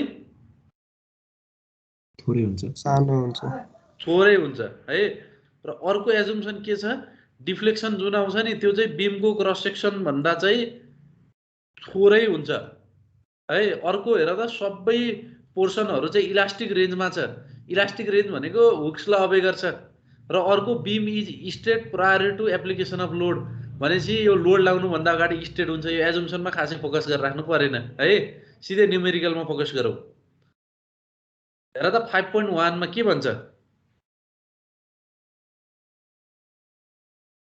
Calculate the deflection and slope of free end of cantilever beam. हेर त के भन्यो भन्दा calculate the deflection and slope of free end of cantilever बीमको फ्री एन्डमा डिफ्लेक्सन र स्लोप सोध्यो डिफ्लेक्सन कति हुन्छ क्यान्टिलिभर बीमको फ्री एन्डमा धेरै पटक निकालिसकेका छौ भन त PL क्यूब बाइ कति यो त यादै हुनुपर्छ 3EI हैन र PL cube 3EI है अब यो क्वेशनहरु गर्नु पर्यो ल हेरौ एउटा क्यान्टिलिभर बीम लगे A र B है हेर त यो A र B मध्ये यसको लेन्थ भनेको स्पान भनेको L सपोज गर्दिए अब मैले सुरुमा mx लेख्न पर्यो सजिलो छ है गाह्रो छैन है हेरौ अब mx लेख्न पर्यो तिमीले A लाई ओरिजिन मान्यो भने के समस्या आउँछ भन त रियाक्सनहरु निकाल्नु पर्छ मोमेन्टहरु हेर त तिमीले चाहिँ रियाक्सन निकाल्न पर्यो सबैमा मोमेन्ट निकाल्न पर्यो त्यही भएर B लाई ओरिजिन मान्न पर्यो B लाई ओरिजिन मैले कति डिस्टेन्समा माने x डिस्टेन्समा माने अब मलाई भन तिम्रो ओरिजिन भन्दा सेक्सन कता पर्यो लेफ्ट तिर पर्यो लेफ्ट तिर मोमेन्ट कस्तो हुन्छ क्लकवाइज कति हुन्छ -px यो त भन्न सकिहाल्छौ हेर त -px र हामीलाई डिफरेन्शियल इक्वेसनबाट के थाहा छ मोमेन्ट भनेकै EId² dx² हो हजुर सर हेर त जस्ट भ्यालु मात्र पुट गरे -px मैले यो भ्यालुलाई अघि मैले भनिसके d² dx² भनेको y लाई कति पटक डेरिभेटिभ गरेको हो दुई पटक तर dy dx लाई कति पटक डेरिभेटिभ गरेको हो एक पटक यसलाई मैले इक्वेसन नम्बर 1 भनेर सपोज गर्थे यहाँसम्म कति जनाले बुझ्यो ह्यान्ड रेज गर त आज दुईटा मेथडको मात्र हिसाब गर्छौं हामी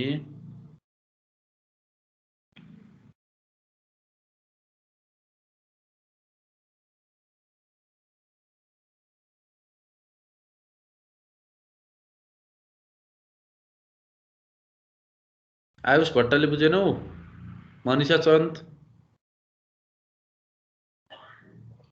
ल ठीक छ है ल अब मैले यो जुन d बाइ dx भनेको त डिफरेन्शियल अपरेटर हो नि डेरिभेटिभको अपरेटर हो नि यसलाई हटाउनलाई बोथ साइड के गर्नु पर्यो इन्टिग्रेट गर्नु गुड भनेपछि बोथ साइड इन्टिग्रेसन हेर है त्यही क्वेशन हो है अलिकति रिपिट भएको छ हेर त यहाँसम्म छ है यहाँसम्म छ सेम छ है अब बोथ साइड इन्टिग्रेसन गर्ने हो भने हेर त यो dy dx जेड हो dy dx मात्र बच्यो हो अनि यहाँ इन्टिग्रल साइन गयो अब -px dx भनेको त कति हुन्छ -px² 2 प्लस यो कन्स्ट्यान्ट भन्ने कुरा पनि आउने पनि लिमिट नबाको इन्डिफिनिट इन्टिग्रलमा हैन र यस सर हजुर सर ल हेर अब यो कन्स्ट्यान्टको भ्यालु निकाल्न छ भने तिमीले के गर्नु पर्यो भन्दा यो dy dx लेफ्ट ह्यान्ड साइडमा dy dx भनेको के हो स्लोप हो अनि राइट साइडमा x छ x भनेको के हो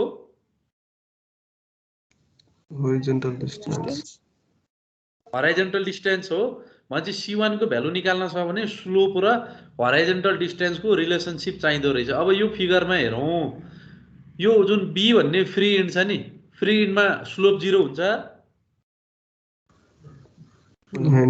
PL cube 3EI हैन अब त्यो हैन त्यो त डिफ्लेक्सनको स्लोप 0 हुन्छ कि हुँदैन भनेर सोधे हुँदैन त्यही त निकाल्न सोधेखा नि यो ए भन्ने सपोर्टमा स्लोप अथवा रोटेसन 0 हुन्छ? हुन्छ हुन्छ। किन हुन्छ? क्यान्टिलिभर फिक्स सपोर्ट हो, फिक्स सपोर्टमा रोटेसन अथवा स्लोप 0 हुने भयो, रियाक्सन आउँछ, त्यही भएर। हेर त ए सपोर्टमा एक्स को भ्यालु कति हुन्छ? एल। गुड। किन भन्दा बीबाट मेजर गर्दै जाँदा ए सपोर्टमा एक्स को भ्यालु एल को। बुझ्यौ? यस सर। ल हेर त, त्यही भएर तिमी सपोर्ट एमा जाँदा एक्स को ठाउँमा एल हुँदा theta A 0 dy by dx 0 हुँदो रहेछ। भ्यालु पुट गर त, हेर त, डिवाई बाई डिएक्स 0 छ, एक्स को ठाउँमा एल छ। यसरी तिमीले C1 को भ्यालु निकाल्यौ र C1 को भ्यालुलाई ब्याक सब्स्टिट्युसन गर्यौ। अब तिमीलाई के सोध्यो भन्दा क्वेसनले बी भन्ने पोइन्टमा फ्री एन्डमा है मान्छे फ्री एन्डमा चाहिँ के भन्यो भन्दा एकैछिन ल 30 सेकेन्ड जति।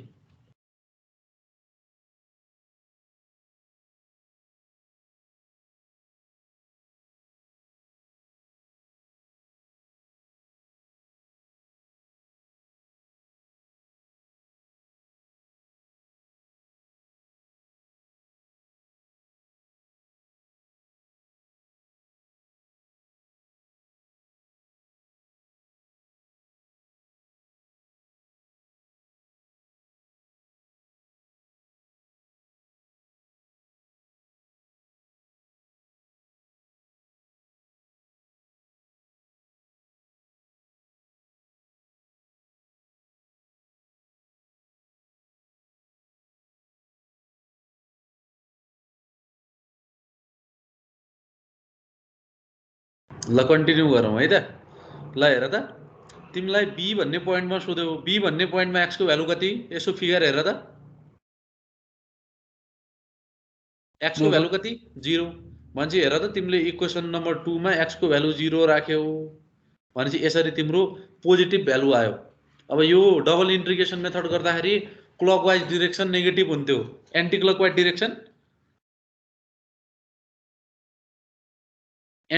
डिरेक्सन कस्तो? पोजिटिभ। त्यही भएर एन्टी क्लकवाइज डिरेक्सन भयो होइन। अब यो कुरा बुझ्नु पर्यो के, इक्वेसन नम्बर 2 मा डिवाई बाई डिएक्स छ, बुझ्ने भनेपछि यसलाई वाइ मात्र चाहियो भने हामीलाई डिफ्लेक्सन भनेको त वाइ हो नि, वाइ मात्र निकाल्न छ भने फेरि के गर्नु पर्यो? फेरि इन्टिग्रेसन गर्नु पर्यो।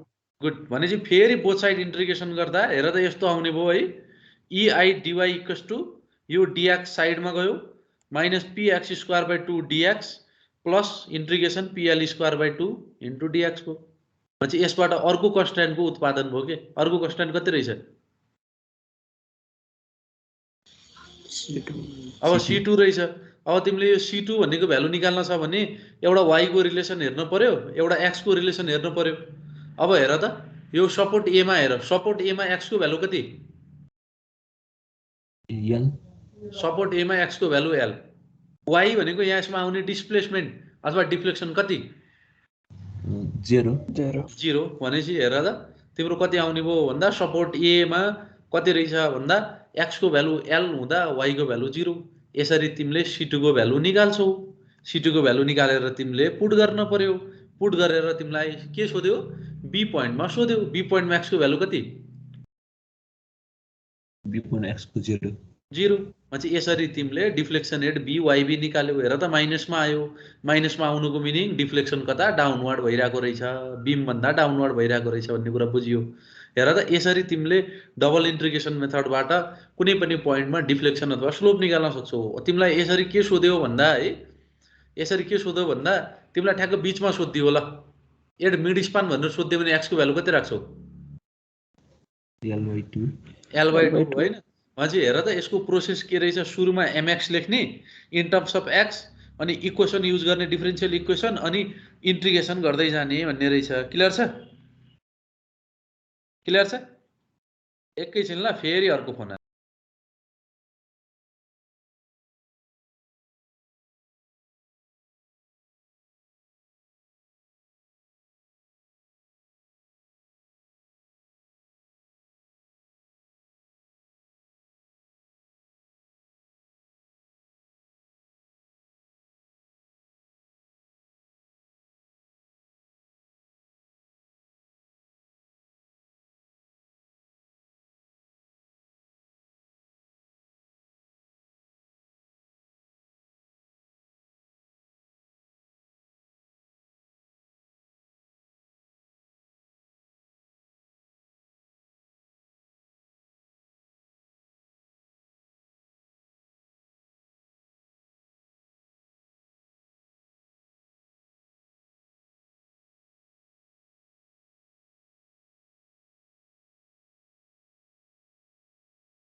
ठिक छ ल कन्टिन्यू गरौँ है त।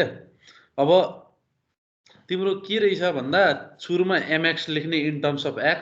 ठिक छ, आवाज सुनिरहेछौ नि है? यस सर। अनि त्यस पछाडि के गर्नु पर्यो भन्दा इन्टिग्रेसन गर्दै जानु पर्यो। यदि स्लोप सोधेको छ भने कतिचोटि इन्टिग्रेसन गर्छौ? एकचोटि। अनि तिमीलाई डिफ्लेक्सन सोधेछ भने दुईचोटि इन्टिग्रेसन गर्नु पर्यो, त्यही भएर डबल इन्टिग्रेसन मेथड। र इन्टिग्रेसन गर्दाखेरि कन्स्ट्यान्टहरू आउँछ, त्यो कन्स्ट्यान्टहरूको भ्यालु निकाल्नलाई तिमीले नोन कन्डिसन युज गर्नु पर्यो। त्यो नोन कन्डिसनलाई चाहिँ हामी के भन्छौँ इन्जिनियरिङ भाषामा? बाउन्ड्री कन्डिसन्स भनेर भन्छौँ। के भन्दो रहेछौँ? Boundary conditions. बुझ्छौ? त्यो भ्यालुलाई चाहिँ हामी के भन्छौँ भन्दा बाउन्ड्री कन्डिसन्स भनेर भन्छौँ। क्लियर छ? क्लियर छ, बुझिन्छ है? ल अब यो सिम्पल क्वेसन भयो है। अब अझै सिम्पल क्वेसन हेरौँ है। यसमा केही कुराहरू नयाँ कुराहरू सिकाउँछु म। क्वेसन नम्बर 2 हेरौँ त। Calculate the deflection at mid span of simply supported beam of span L. एउटा सिम्पली सपोर्टेड बीम रहेछ जसको स्पान चाहिँ एल रहेछ र त्यसमा चाहिँ हाम्रो के रहेछ भन्दा है हाम्रो पोइन्ट लोड लागिरहेको रहेछ। म्याग्निट्युड कति भएको? म्याग्निट्युड पी भएको। हेरौँ है, यो गरिसकेका छौँ हामीले। सिम्पल छ, हेर त।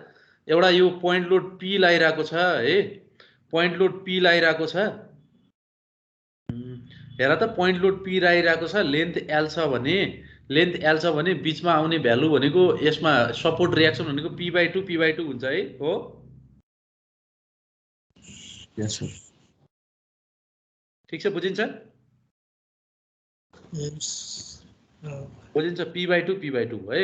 अब तिमीले यो काटेर है, हेर त, तिमीले चाहिँ यो सेक्सन काटेर mx पनि लेख्न सक्छौ। कति हुन्छ भ्यालु भन त mx को?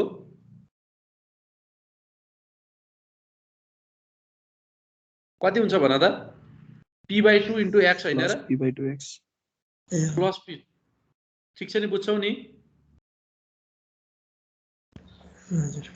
है? अब हेर, तिमीले यसलाई 2 पटक डेरिभेटिभ गर्छौ।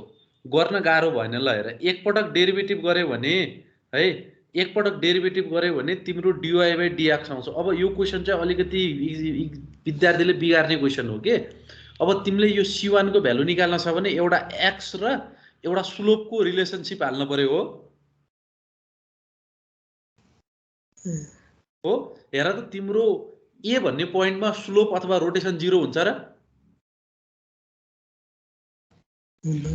हुँदैन है।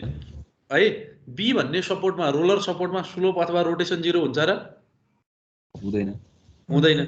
तर सी भन्ने पोइन्टमा हेर्ने हो भने सबैभन्दा बढी डिफ्लेक्सन हुन्छ। यस्तो डिफ्लेक्सन हुन्छ के। हेर है फिगर है, सबैभन्दा बढी यस्तो डिफ्लेक्सन हुन्छ। त्यही भएर तिमीले यो सी भन्ने पोइन्टमा टेन्जेन्ट तान्यो भने त्यो टेन्जेन्ट कस्तो हुन्छ थाहा छ? हराइजन्टल हुन्छ। हराइजन्टल हुन्छ भने स्लोप कति हुन्छ? 0 हुन्छ। त्यसरी बुझ्दा पनि भयो। अथवा तिमीले सी भन्ने पोइन्टमा चाहिँ सबैभन्दा बढी डिफ्लेक्सन हुन्छ हो, y को भ्यालु म्याक्सिमम हुन्छ हो। y को भ्यालु म्याक्सिमम हुनलाई dy/dx कति हुनुपर्छ? 0। त्यही भएर हेर त, x को ठाउँमा l/2 हुँदा dy/dx 0। यो कन्डिसन युज गरेर तिमीले भ्यालु निकाल्नु पर्यो। अर्को क्वेसन पनि छ, सेम छ। हेर त, तिम्रो सी भन्ने पोइन्टमा डिफ्लेक्सन कति? y। सी भन्ने पोइन्टमा सबभन्दा म्याक्सिमम डिफ्लेक्सन हुन्छ भने dy/dx कति? 0। ओ, यो कन्डिसन युज गरेर तिमीले भ्यालु निकाल्नु पर्ने हुन्छ है। यो डबल इन्टिग्रेसन मेथड हो। हेर त, यो क्वेसन राख्न चाहिँ राख्दैछ, यो गर्नु पर्दैन ल, एक्जाममा आउँदैन भनिदिए हुन्छ। माथिको मात्र गर्ने हुन्छ नि? ल आउँदैन है यो क्वेसन, ल माथिको मात्र गर्ने। अनि यो भनेको हाम्रो डबल इन्टिग्रेसन मेथड हो। डबल इन्टिग्रेसन मेथडमा कि एउटै टाइपको लोडिङ आउनु पर्दो रहेछ अथवा के आउनु पर्दो रहेछ भन्दा कि एउटै टाइपको लोडिङ आउनु पर्यो कि सिंगल लोडिङ आउनु पर्यो। अब एउटा भन्दा बढी टाइपको लोडिङ आयो र डबल इन्टिग्रेसन मेथड चाहिँ सुटेबल भएन भने तिमीले अर्को मेथडमा जानुपर्छ। त्यो अर्को मेथडको नाम के हो? 4.5 मा पढ्दा के छ? म्याकौले मेथड अझै म्याकौलेज मेथड भन्छ। म्याकौले भन्ने मान्छेले डिराइभ गरेको मेथड भयो होइन। म्याकौलेज मेथड भन्ने छ। ल हेरौँ है, आज हामी म्याकौलेज मेथड पढ्छौँ। दुईटा क्वेसन, एउटा क्वेसन अनि मुभमेन्ट एरियाको थ्योरम सकाउँछौँ है। ल हेरौँ म्याकौले मेथड। अब यहाँ के कुराहरू लेखेको छ है, एकदम इम्पोर्टेन्ट कुराहरू है। म्याकौले मेथडको अर्को नाम के रहेछ? हेर त, सिङ्गुलारिटी फङ्सन मेथड भन्छ। क्लियर छ? क्लियर छ? म्याकौले मेथडको अर्को नाम भनेको सिङ्गुलारिटी फङ्सन मेथड भयो है त। अब हामीले के कुरा बुझ्न पर्यो भन्दा, हेर त पहिलो ल्याङ्ग्वेज पढ त। When the number of load increase in the beam, म्हणजे तिम्रो बिममा चाहिँ नम्बर अफ लोड बढ्यो भने तिमीले डबल इन्ट्रिगेसन मेथड युज गर्न कम्बर्सम हुन्छ, झन्झटिलो, टिडियस हुन्छ। किन भन्दा तिमीले हरेक पार्टहरूको लागि इन्ट्रिगेसन गर्नुपर्ने हुन्छ। त्यही भएर म्याकौले भन्ने मान्छेले चाहिँ के डिराइभ गर्यो भन्दा, उसले चाहिँ हरेक पार्टमा इन्ट्रिगेसन गर्नु परेन कि होल लेन्थ अफ दि बिमलाई एप्लाई हुने गरी चाहिँ एउटा फङ्सन दियो, सिङ्गल फङ्सन दियो। त्यही भएर यो मेथडलाई हामी सिङ्गुलारिटी फङ्सन मेथड अथवा सिङ्गल फङ्सन मेथड भनेर भन्छौँ। कन्सेप्ट क्लियर भयो है? अब यसले चाहिँ कसरी सल्भ गर्छ? यसले गर्ने त्यही हो। यसले गर्ने भनेको त्यही डिफरेन्सियल इक्वेसन युज गर्ने हो होइन। यसले युज गर्न चाहिँ डिफरेन्सियल इक्वेसन नै युज गर्ने हो। तर डिफरेन्सियल इक्वेसनलाई यसले कति पटक डेरिभेटिभ गर्नु पर्यो? 2 पटकै डेरिभेटिभ गर्नु पर्यो। त्यही भएर कुनै कुनै किताबमा तिमीले Macaulay method is also known as double integration method भन्छ। म्याकौले मेथड भनेको डबल इन्ट्रिगेसनको एउटा टाइप हो, तर डबल इन्ट्रिगेसन मेथड होइन। किन भनेर अहिले म भन्छु है। ल यो क्वेसन हेरौँ राम्रोसँग। तिमीलाई यो धेरै पहिला सोधेको क्वेसन हो, 2063 कि 67 सालमा सोधेको क्वेसन हो है। तिमीलाई सपोर्ट एमा के चाहियो भन्दा स्लोप चाहियो है, र तिमीलाई के चाहियो भन्दा यो डी भन्ने पोइन्टमा चाहिँ के चाहियो भन्दा भर्टिकल डिफ्लेक्सन चाहियो। सुरुमा तिमीले यहाँको रियाक्सन निकाल्नु पर्यो, यहाँको रियाक्सन निकाल्नु पर्यो। यहाँको र यहाँको तिमीले रियाक्सन निकाल, तिम्रो भनेको 20 किलोन्युटन आउँछ। सक्छौ निकाल्न? सक्छौ? Yes sir. ल हेर त, तिमीले यहाँको र यहाँको रियाक्सन निकाल, मजाले सकिहाल्छौ। समेसन MA0 गर्ने, समेसन FY0 गरेर 20 किलोन्युटन आयो। म्याकौले मेथडले चाहिँ के भन्छ भन्दा, बुझ्ने है त, एउटा क्वेसन अहिले म देखाउँछु, अर्को क्वेसन पनि। जहिले पनि हाम्रो त पहिला के हुन्थ्यो, एसी भन्ने पोर्सनमा एलाई ओरिजिन मानेर यहाँ एक्स डिस्टेन्स लिन्थ्यौ, त्यो नगर भन्छ। म्याकौले मेथडले जहिले पनि के भन्छ, जहिले पनि एउटालाई ओरिजिन लग, ओरिजिनको रेस्पेक्टमा टाढाको पोइन्ट के फार्देस्ट पोइन्टमा चाहिँ सेक्सन काट भन्छ के। फार्देस्ट पोइन्ट भनेको बुझ्छौ? बुझ्छौ? यस सर। है अब हेर, तिम्रो ए भनेको ओरिजिन छ, राम्रोसँग बुझ्ने। ए भनेको ओरिजिन छ, तिम्रो सेक्सन चाहिँ ओरिजिन भन्दा कता पर्यो? राइटमा। गुड। तिम्रो कतातिर पर्यो भन्दा राइटतिर पर्यो है। अब राइटतिर पर्यो भने तिम्रो राइटतिर मोमेन्ट कस्तो हुन्छ?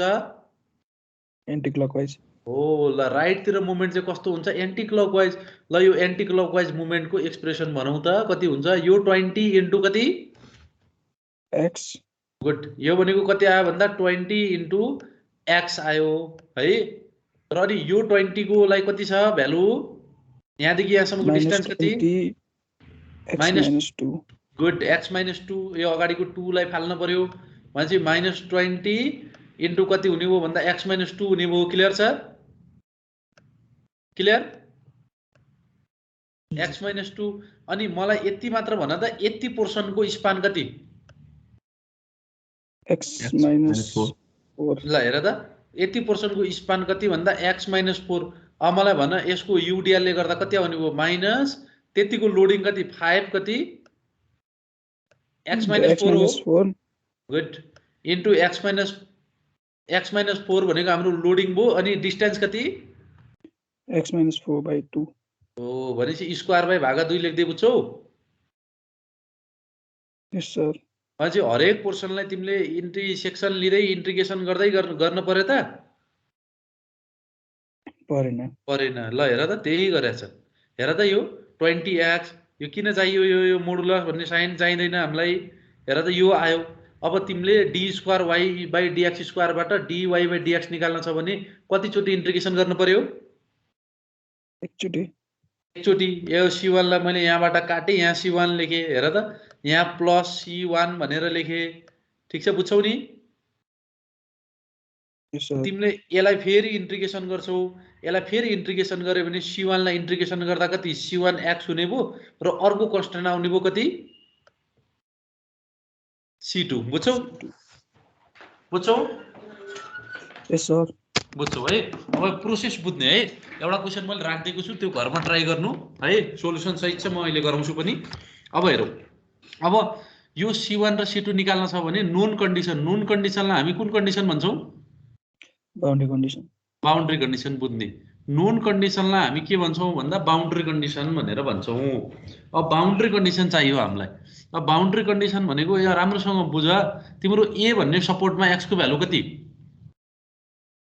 0। x को भ्यालु 0। x को भ्यालु 0 हुँदा y को भ्यालु कति? डिस्प्लेसमेन्ट कति ए सपोर्टमा? 0। अब हेर है, तिमीले बाउन्ड्री कन्डिसन युज गर्नु पर्यो। तिमीले चाहिँ यहाँ x यो टर्ममा हेर त, तिमीले यो टर्ममा x को भ्यालु 0 राख्दा यो टर्मको भ्यालु कति हुन्छ? थ्योरेटिकली भन त मुखले।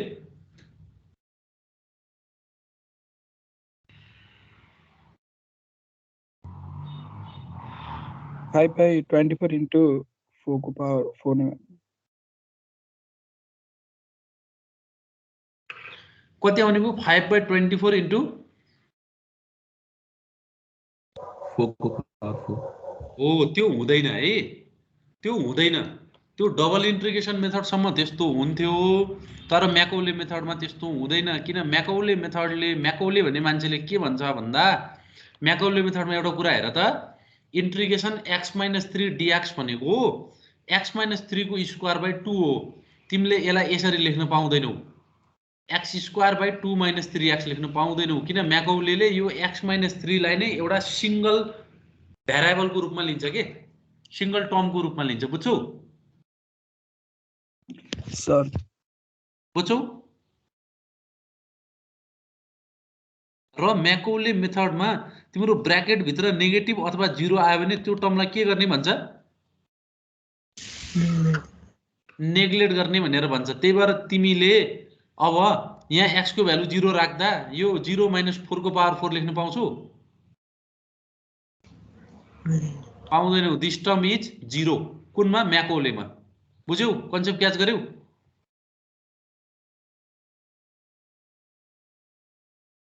क्याच गर्यौ? बुझ्यौ नि? भन त अरूले पनि के छ, क्याच गर्यौ गरेनौ?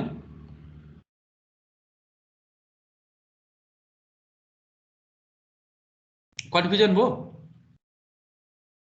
भन न, नभनिकन त मैले कसरी थाहा पाउँछु? यस सर, एकचोटि अझै भन्नु पर्यो। ल ठिक छ, भन्नु पर्यो नि त।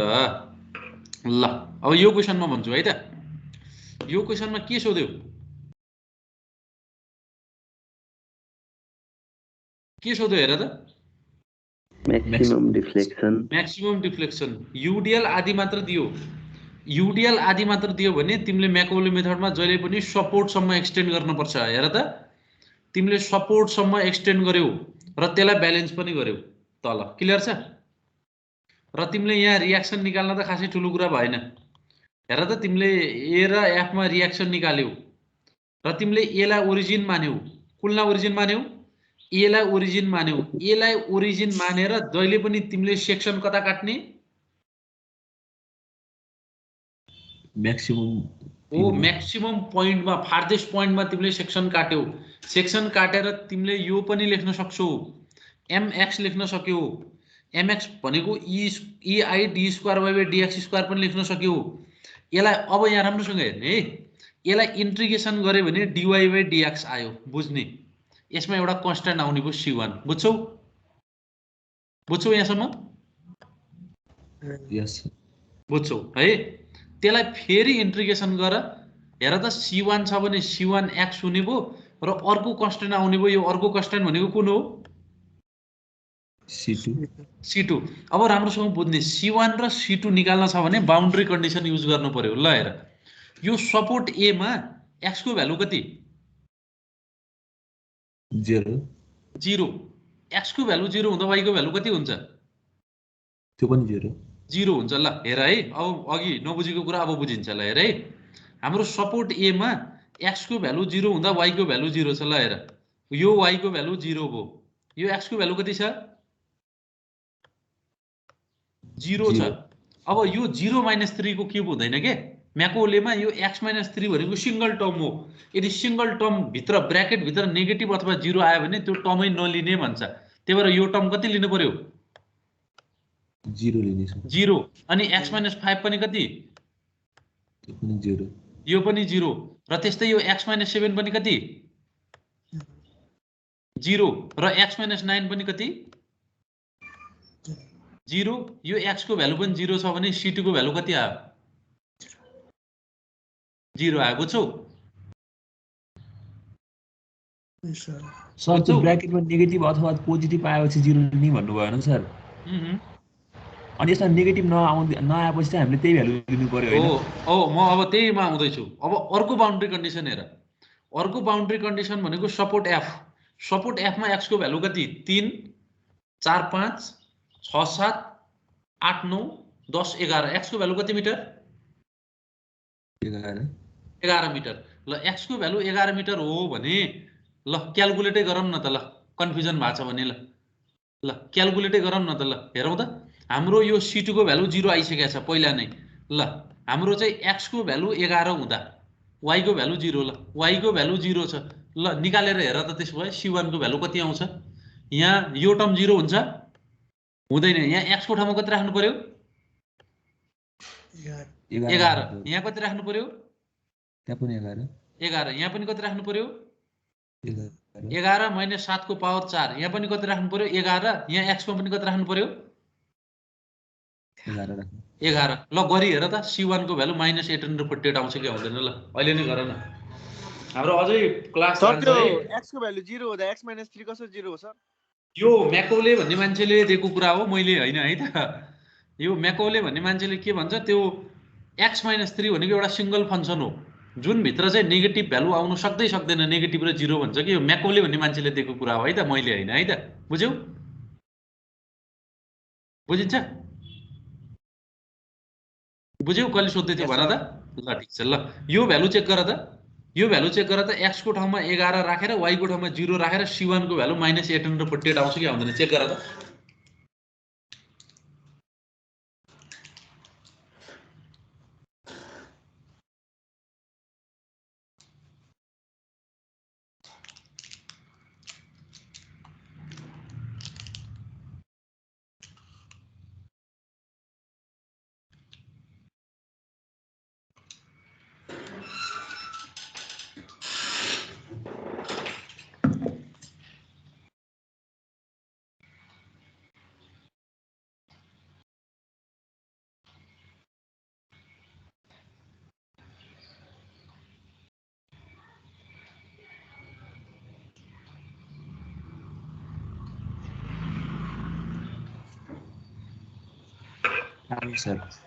आउँछ भन्छ हेर त अब यसबाट तिमीले c1 र c2 को भ्यालु राखेर है यसबाट तिमीले c1 र c2 को भ्यालु राखेर के गर्न सक्यौ भन्दा हेर त यसरी इन टर्म्स अफ कन्स्ट्यान्ट को भ्यालु राखेर इक्वेसन बनाउन सक्यौ र जुन पोइन्टमा पनि तिमीले डिफ्लेक्सन र स्लोप निकाल्न सक्यौ अब तिमीलाई क्वेशनले सोधेको त के हो कस्तो डिफ्लेक्सन हो मैक्सिमम डिफ्लेक्सन मैक्सिमम हुनको लागि dy/dx कति इक्वल्स टु 0 यो dy/dx 0 गर्यौ x को भ्यालु निकाल्यौ र भ्यालु पुट गरेर y max निकाल्यौ नेगेटिभ आयो यसको मिनिङ डाउनवर्ड डिफ्लेक्सन रहेछ अब कुनै किताबले के गर्छन् भनेर बाटो भएर म्याकोले मेथड / डबल इन्टिग्रेसन मेथड लेख्छन् त्यो दुईटा मेथड भनेको एउटै हो त हैन नि तिम्रो म्याकोले मेथडमा कतिचोटी इन्टिग्रेसन गर्छौ भन त तिमी दुईचोटी त्यही भएर म्याकोले मेथडलाई पनि डबल इन्टिग्रेसन मेथड त भनिन्छ तर double integration method total double integration method भयो किन दुईटा मेथड पढ्न पर्थ्यो गुगलमा इभन गुगलमा गएर हेर कति साइडमा चाहिँ तिमीले के पाउँछौ भन्दा डबल इन्टिग्रेसन मेथड र म्याकौले मेथड भनेको एउटै हो भनेर लेखाएको थियो, गाला फुटेर हान्ने जस्तो हैन। एउटै हो त, हेर त कति मेकानिजम फरक छ, एउटै हो त होइन सर होइन। अब इभन एउटा किताब छ हैन, मैले त्यो किताबको नाम भनिन, त्यो किताबमा पनि डबल इन्टिग्रेसन मेथड र म्याकौले मेथड एउटै हो भनेर लेखाएको छ, टियु को टिचरले लेखेको किताब। जबकि सिलेबसमै के छ भन्दा टियु को सिलेबसमा हेर त, जबकि टियु कै सिलेबसमा डबल इन्टिग्रेसन मेथड र म्याकौले मेथड फरक छ, अनि टियु कै पढाउने टिचरकोमा चाहिँ के छ भन्दा एउटै मेथड हो भनेर एउटै हिसाब सल्भ गरे। यसरी म्याकौले मेथड गर्छौँ। अब जस्ट 10 मिनट्स मात्र है त, अब क्लास 10-15 मिनट। अब हामी पढ्छौँ 4.4 के छ हेर त, मुभमेन्ट एरिया मेथड। तिमीलाई most of the cases 99.99% question सोध्ने भनेको मुभमेन्ट एरिया मेथड र कन्जुगेट बिम मेथडबाट मात्र हो है। अब मुभमेन्ट एरिया मेथड अब अहिलेसम्मको तिमीले कपीमा सार्न पर्दैन है, किन भन्दा धेरै छ प्र्याक्टिस। यो पठाएको पिडिएफहरू ल्यापटपमा अनि के त यता आफ्नो डिभाइसमा डाउनलोड गरेर राखिराखौ नि, फोल्डर बनाएर राखिराख है, काम लाग्छ, पढ्नु पर्यो नि। ल हेर, अब तर यो जुन मुभमेन्ट एरिया भन्ने छ नि, यो मुभमेन्ट एरिया भन्ने कुरा चाहिँ कपीमा सारेको हुनुपर्छ, कपीमा नसारिकन बुझ्दैनौ। हेर त, मुभमेन्ट एरिया मेथडबाट स्लोप र डिफ्लेक्सन निकाल्नु पर्यो। स्लोप र डिफ्लेक्सन निकाल्नलाई यसमा कतिवटा थ्योरमहरू छ भन त मलाई, कतिवटा थ्योरम छ? 2वटा थ्योरम छ। Okay, roll number 15। यस सर। रोल नम्बर 15 को ऊ हो, बिचिन हो? हजुर सर। है ल पढ त बाबु, यो सबै पढ त, यो के लेखा हो? The change in slope between 2 points on a straight member under fixture is equal to the area of M by EI diagram between those 2 points. भनेपछि okay, roll number 28। Roll number 28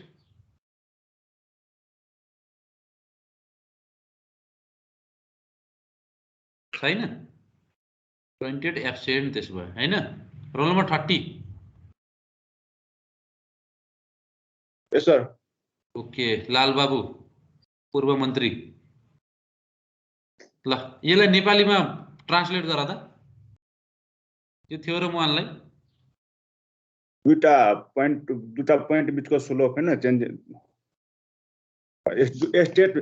state मेम्बरको दुईटा point बिचको slope under the flexure equal to the यो एरियासँग, यो area diagram एरियासँग बराबर हुन्छ sir. के को डायग्राम एरियासँग? यो डायग्राम, यो मेम्बरको फ्लेक्चर मेम्बर स्टेट मेम्बरको। Okay, roll number 38। हजुर सर। नवराजी हो? हजुर। ए ल यसलाई नेपालीमा ट्रान्सलेट गर्न पर्यो थ्योरम वानलाई। के अरे, स्लोपको चेन्ज चाहिँ दुईटा पोइन्टको बिचको स्लोपको चेन्ज चाहिँ एरिया अफ एमआई बाई के अरे एम बाई इआई को डायग्रामसँग चाहिँ स्ट्रेट मेम्बरको इक्वल हुन्छ भने। ठिक छ ठिक छ। ल यो भन्न खोजेको के हो भन्दा है, यो पहिलो थ्योरमले जहिले पनि स्लोपको कुरा गर्छ। स्लोप भन्नाले हामी के बुझ्छौँ? tan थीटा हो, रोटेसन हो नि।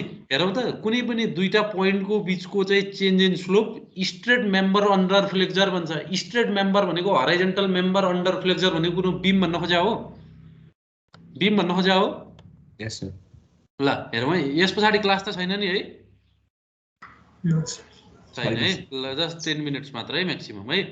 भनेपछि बीममा चाहिँ स्ट्रेट मेम्बर अन्डर फ्लेक्चर भनेको बीम हो नि। बीममा कुनै पनि दुईटा पोइन्टको बिचमा तिमीलाई चेन्ज इन स्लोप चाहिएको छ भने त्यो चेन्ज इन स्लोप चाहिँ केले दिँदो रहेछ भन्दा area of M by EI diagram between this 2 point. जुन पोइन्टको बिचमा चेन्ज इन स्लोप चाहिएको छ त्यो दुईटाको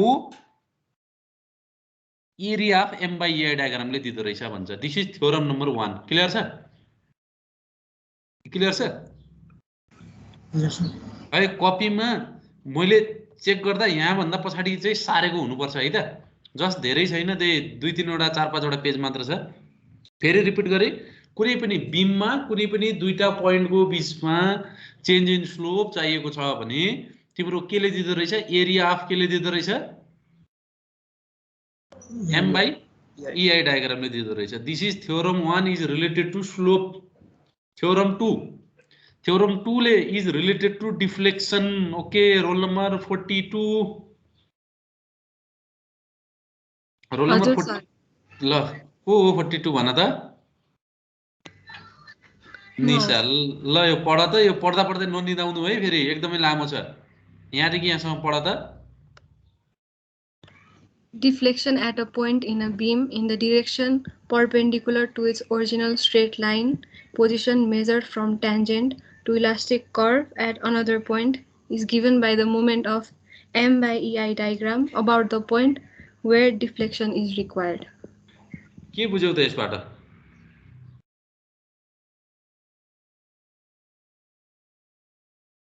के बुझ्यो बुझ्यो भने बुझ्यो भन्ने बुझिएन भने बुझिएन भन्ने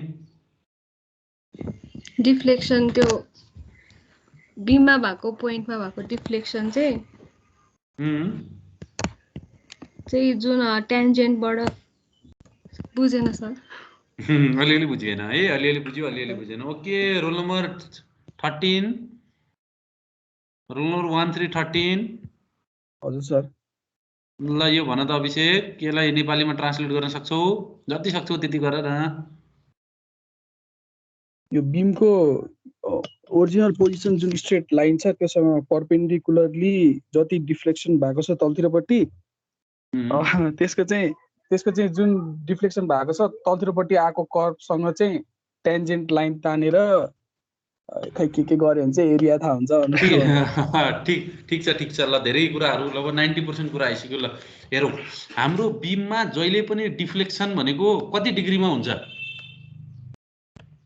बीममा डिफ्लेक्सन जहिले पनि कति डिग्रीमा मेजर गरिन्छ ओरिजिनल लेभलबाट 90 डिग्रीमा त्यही भन्यो के तिम्रो चाहिँ कुनै पनि बीमको एउटा कुनै पर्टिकुलर पोइन्टमा चाहिँ तिमीले डिफ्लेक्सन निकाल्नु पर्यो रे डिफ्लेक्सन चाहिँ परपेन्डिकुलर डाइरेक्सनमा निकाल्नु पर्यो रे ओरिजिनल स्ट्रेट लाइनबाट जहिले पनि यो इलास्टिक कर्भ डिफ्लेक्टेड शेपमा चाहिँ टेन्जेन्ट ड्र गर्नु पर्यो रे टेन्जेन्ट ड्र गरिसके पछाडि डिफ्लेक्सन चाहिँ जहिले पनि केले दिँदो रहेछ इज गिभन बाइ दि के लेखिरहेछ हेर त moment of m by ei diagram slope केले दिन्थ्यो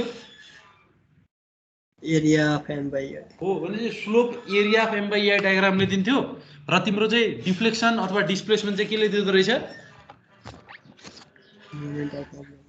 हो moment of m by ei डायग्रामले दिँदो रहेछ प्रोभाइडेड दैट टेन्जेन्ट तान्नु पर्यो यसलाई प्रुफ गर्छु म हेर है प्रुफ गर्नलाई एउटा सिम्पली सपोर्टेड बीम एबी लगे हेर है एउटा सिम्पली सपोर्टेड बीम एबी लगे त्यो भित्र मैले दुईटा एलिमेन्ट लिन्छु हेर त CD र तिनीहरुको बीचको एउटा सानो यो स्ट्राइपलाई मैले स्ट्राइपको लेन्थलाई कति भन्दिए dx भनेर भन्दिए दिस इज m by ei diagram bending मोमेन्टलाई ei ले डिवाइड गरेको यो बुझिन्छ है टेन्सन लिनु पर्दैन न्यूमेरिकल गर्दा गर्दै है अब पहिलो थ्योरम अब अहिकै कुरा हेर त यो त अहिकै कुरा हैन र हेर त यो आर्क लेन्थ भनेको तिम्रो कर्भ लेन्थ ds छ बीचको एंगल d थीटा छ यो r छ डिफर्म शेप हो अब यसबाट यो थाहा छ तिमीलाई 1/r भनेको d थीटा by dx थाहा छ अनि तिमीलाई यो थाहा छ हेर त d theta by dx m by ei थाहा छ अघि डिफरेन्शियल इक्वेसनमा प्रुफ गरे हैन त यो कुरा हो सर अब हेर त अनि यो d थीटा भनेको m by ei into dx हो d थीटा भनेको त हाम्रो सानो स्लोप हो हामीले कुन र कुन पोइन्टको बीचको चाहियो भन्दा c र d को बीचमा चाहियो हामीलाई c र d को बीचमा चेन्ज इन स्लोप चाहिएको छ भने c र d को बीचमा इन्टिग्रेसन गर्न पर्यो इन्टिग्रेसन गर्दाखेरि कति आयो हेर त m by ei into dx आयो इन्टिग्रेसनको मिनिङ त के हो सम कि टुक्रा टुक्रा पार्नु सम इन्टिग्रेसनले जोड्छ जोडेर जहिले पनि के दिन्छ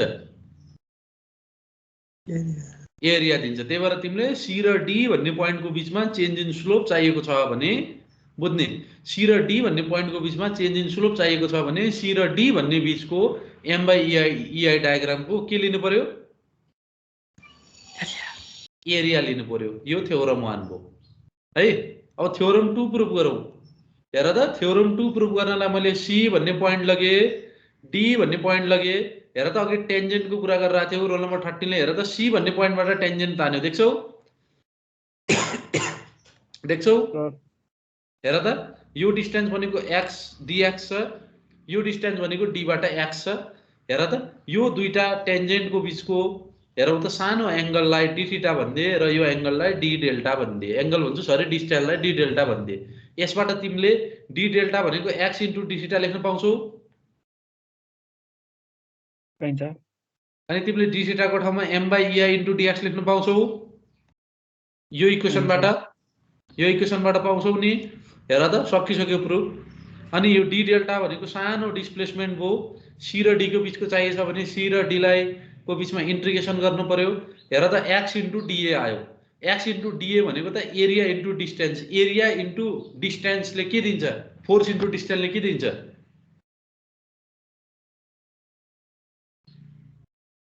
मुभमेन्ट दिन्छ हैन र?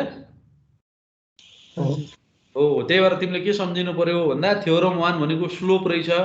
तिमीले यदि स्लोप निकाल्न छ भने चाहिँ तिमीले के गर्नु पर्यो भन्दा एरिया अफ m/ei डायग्राम लिनु पर्यो। हैन तिमीलाई यदि डिस्प्लेसमेन्ट अथवा डिफ्लेक्सन सोधेको छ भने तिमीले एरिया हैन कि के लिनु पर्यो? के लिनु पर्यो?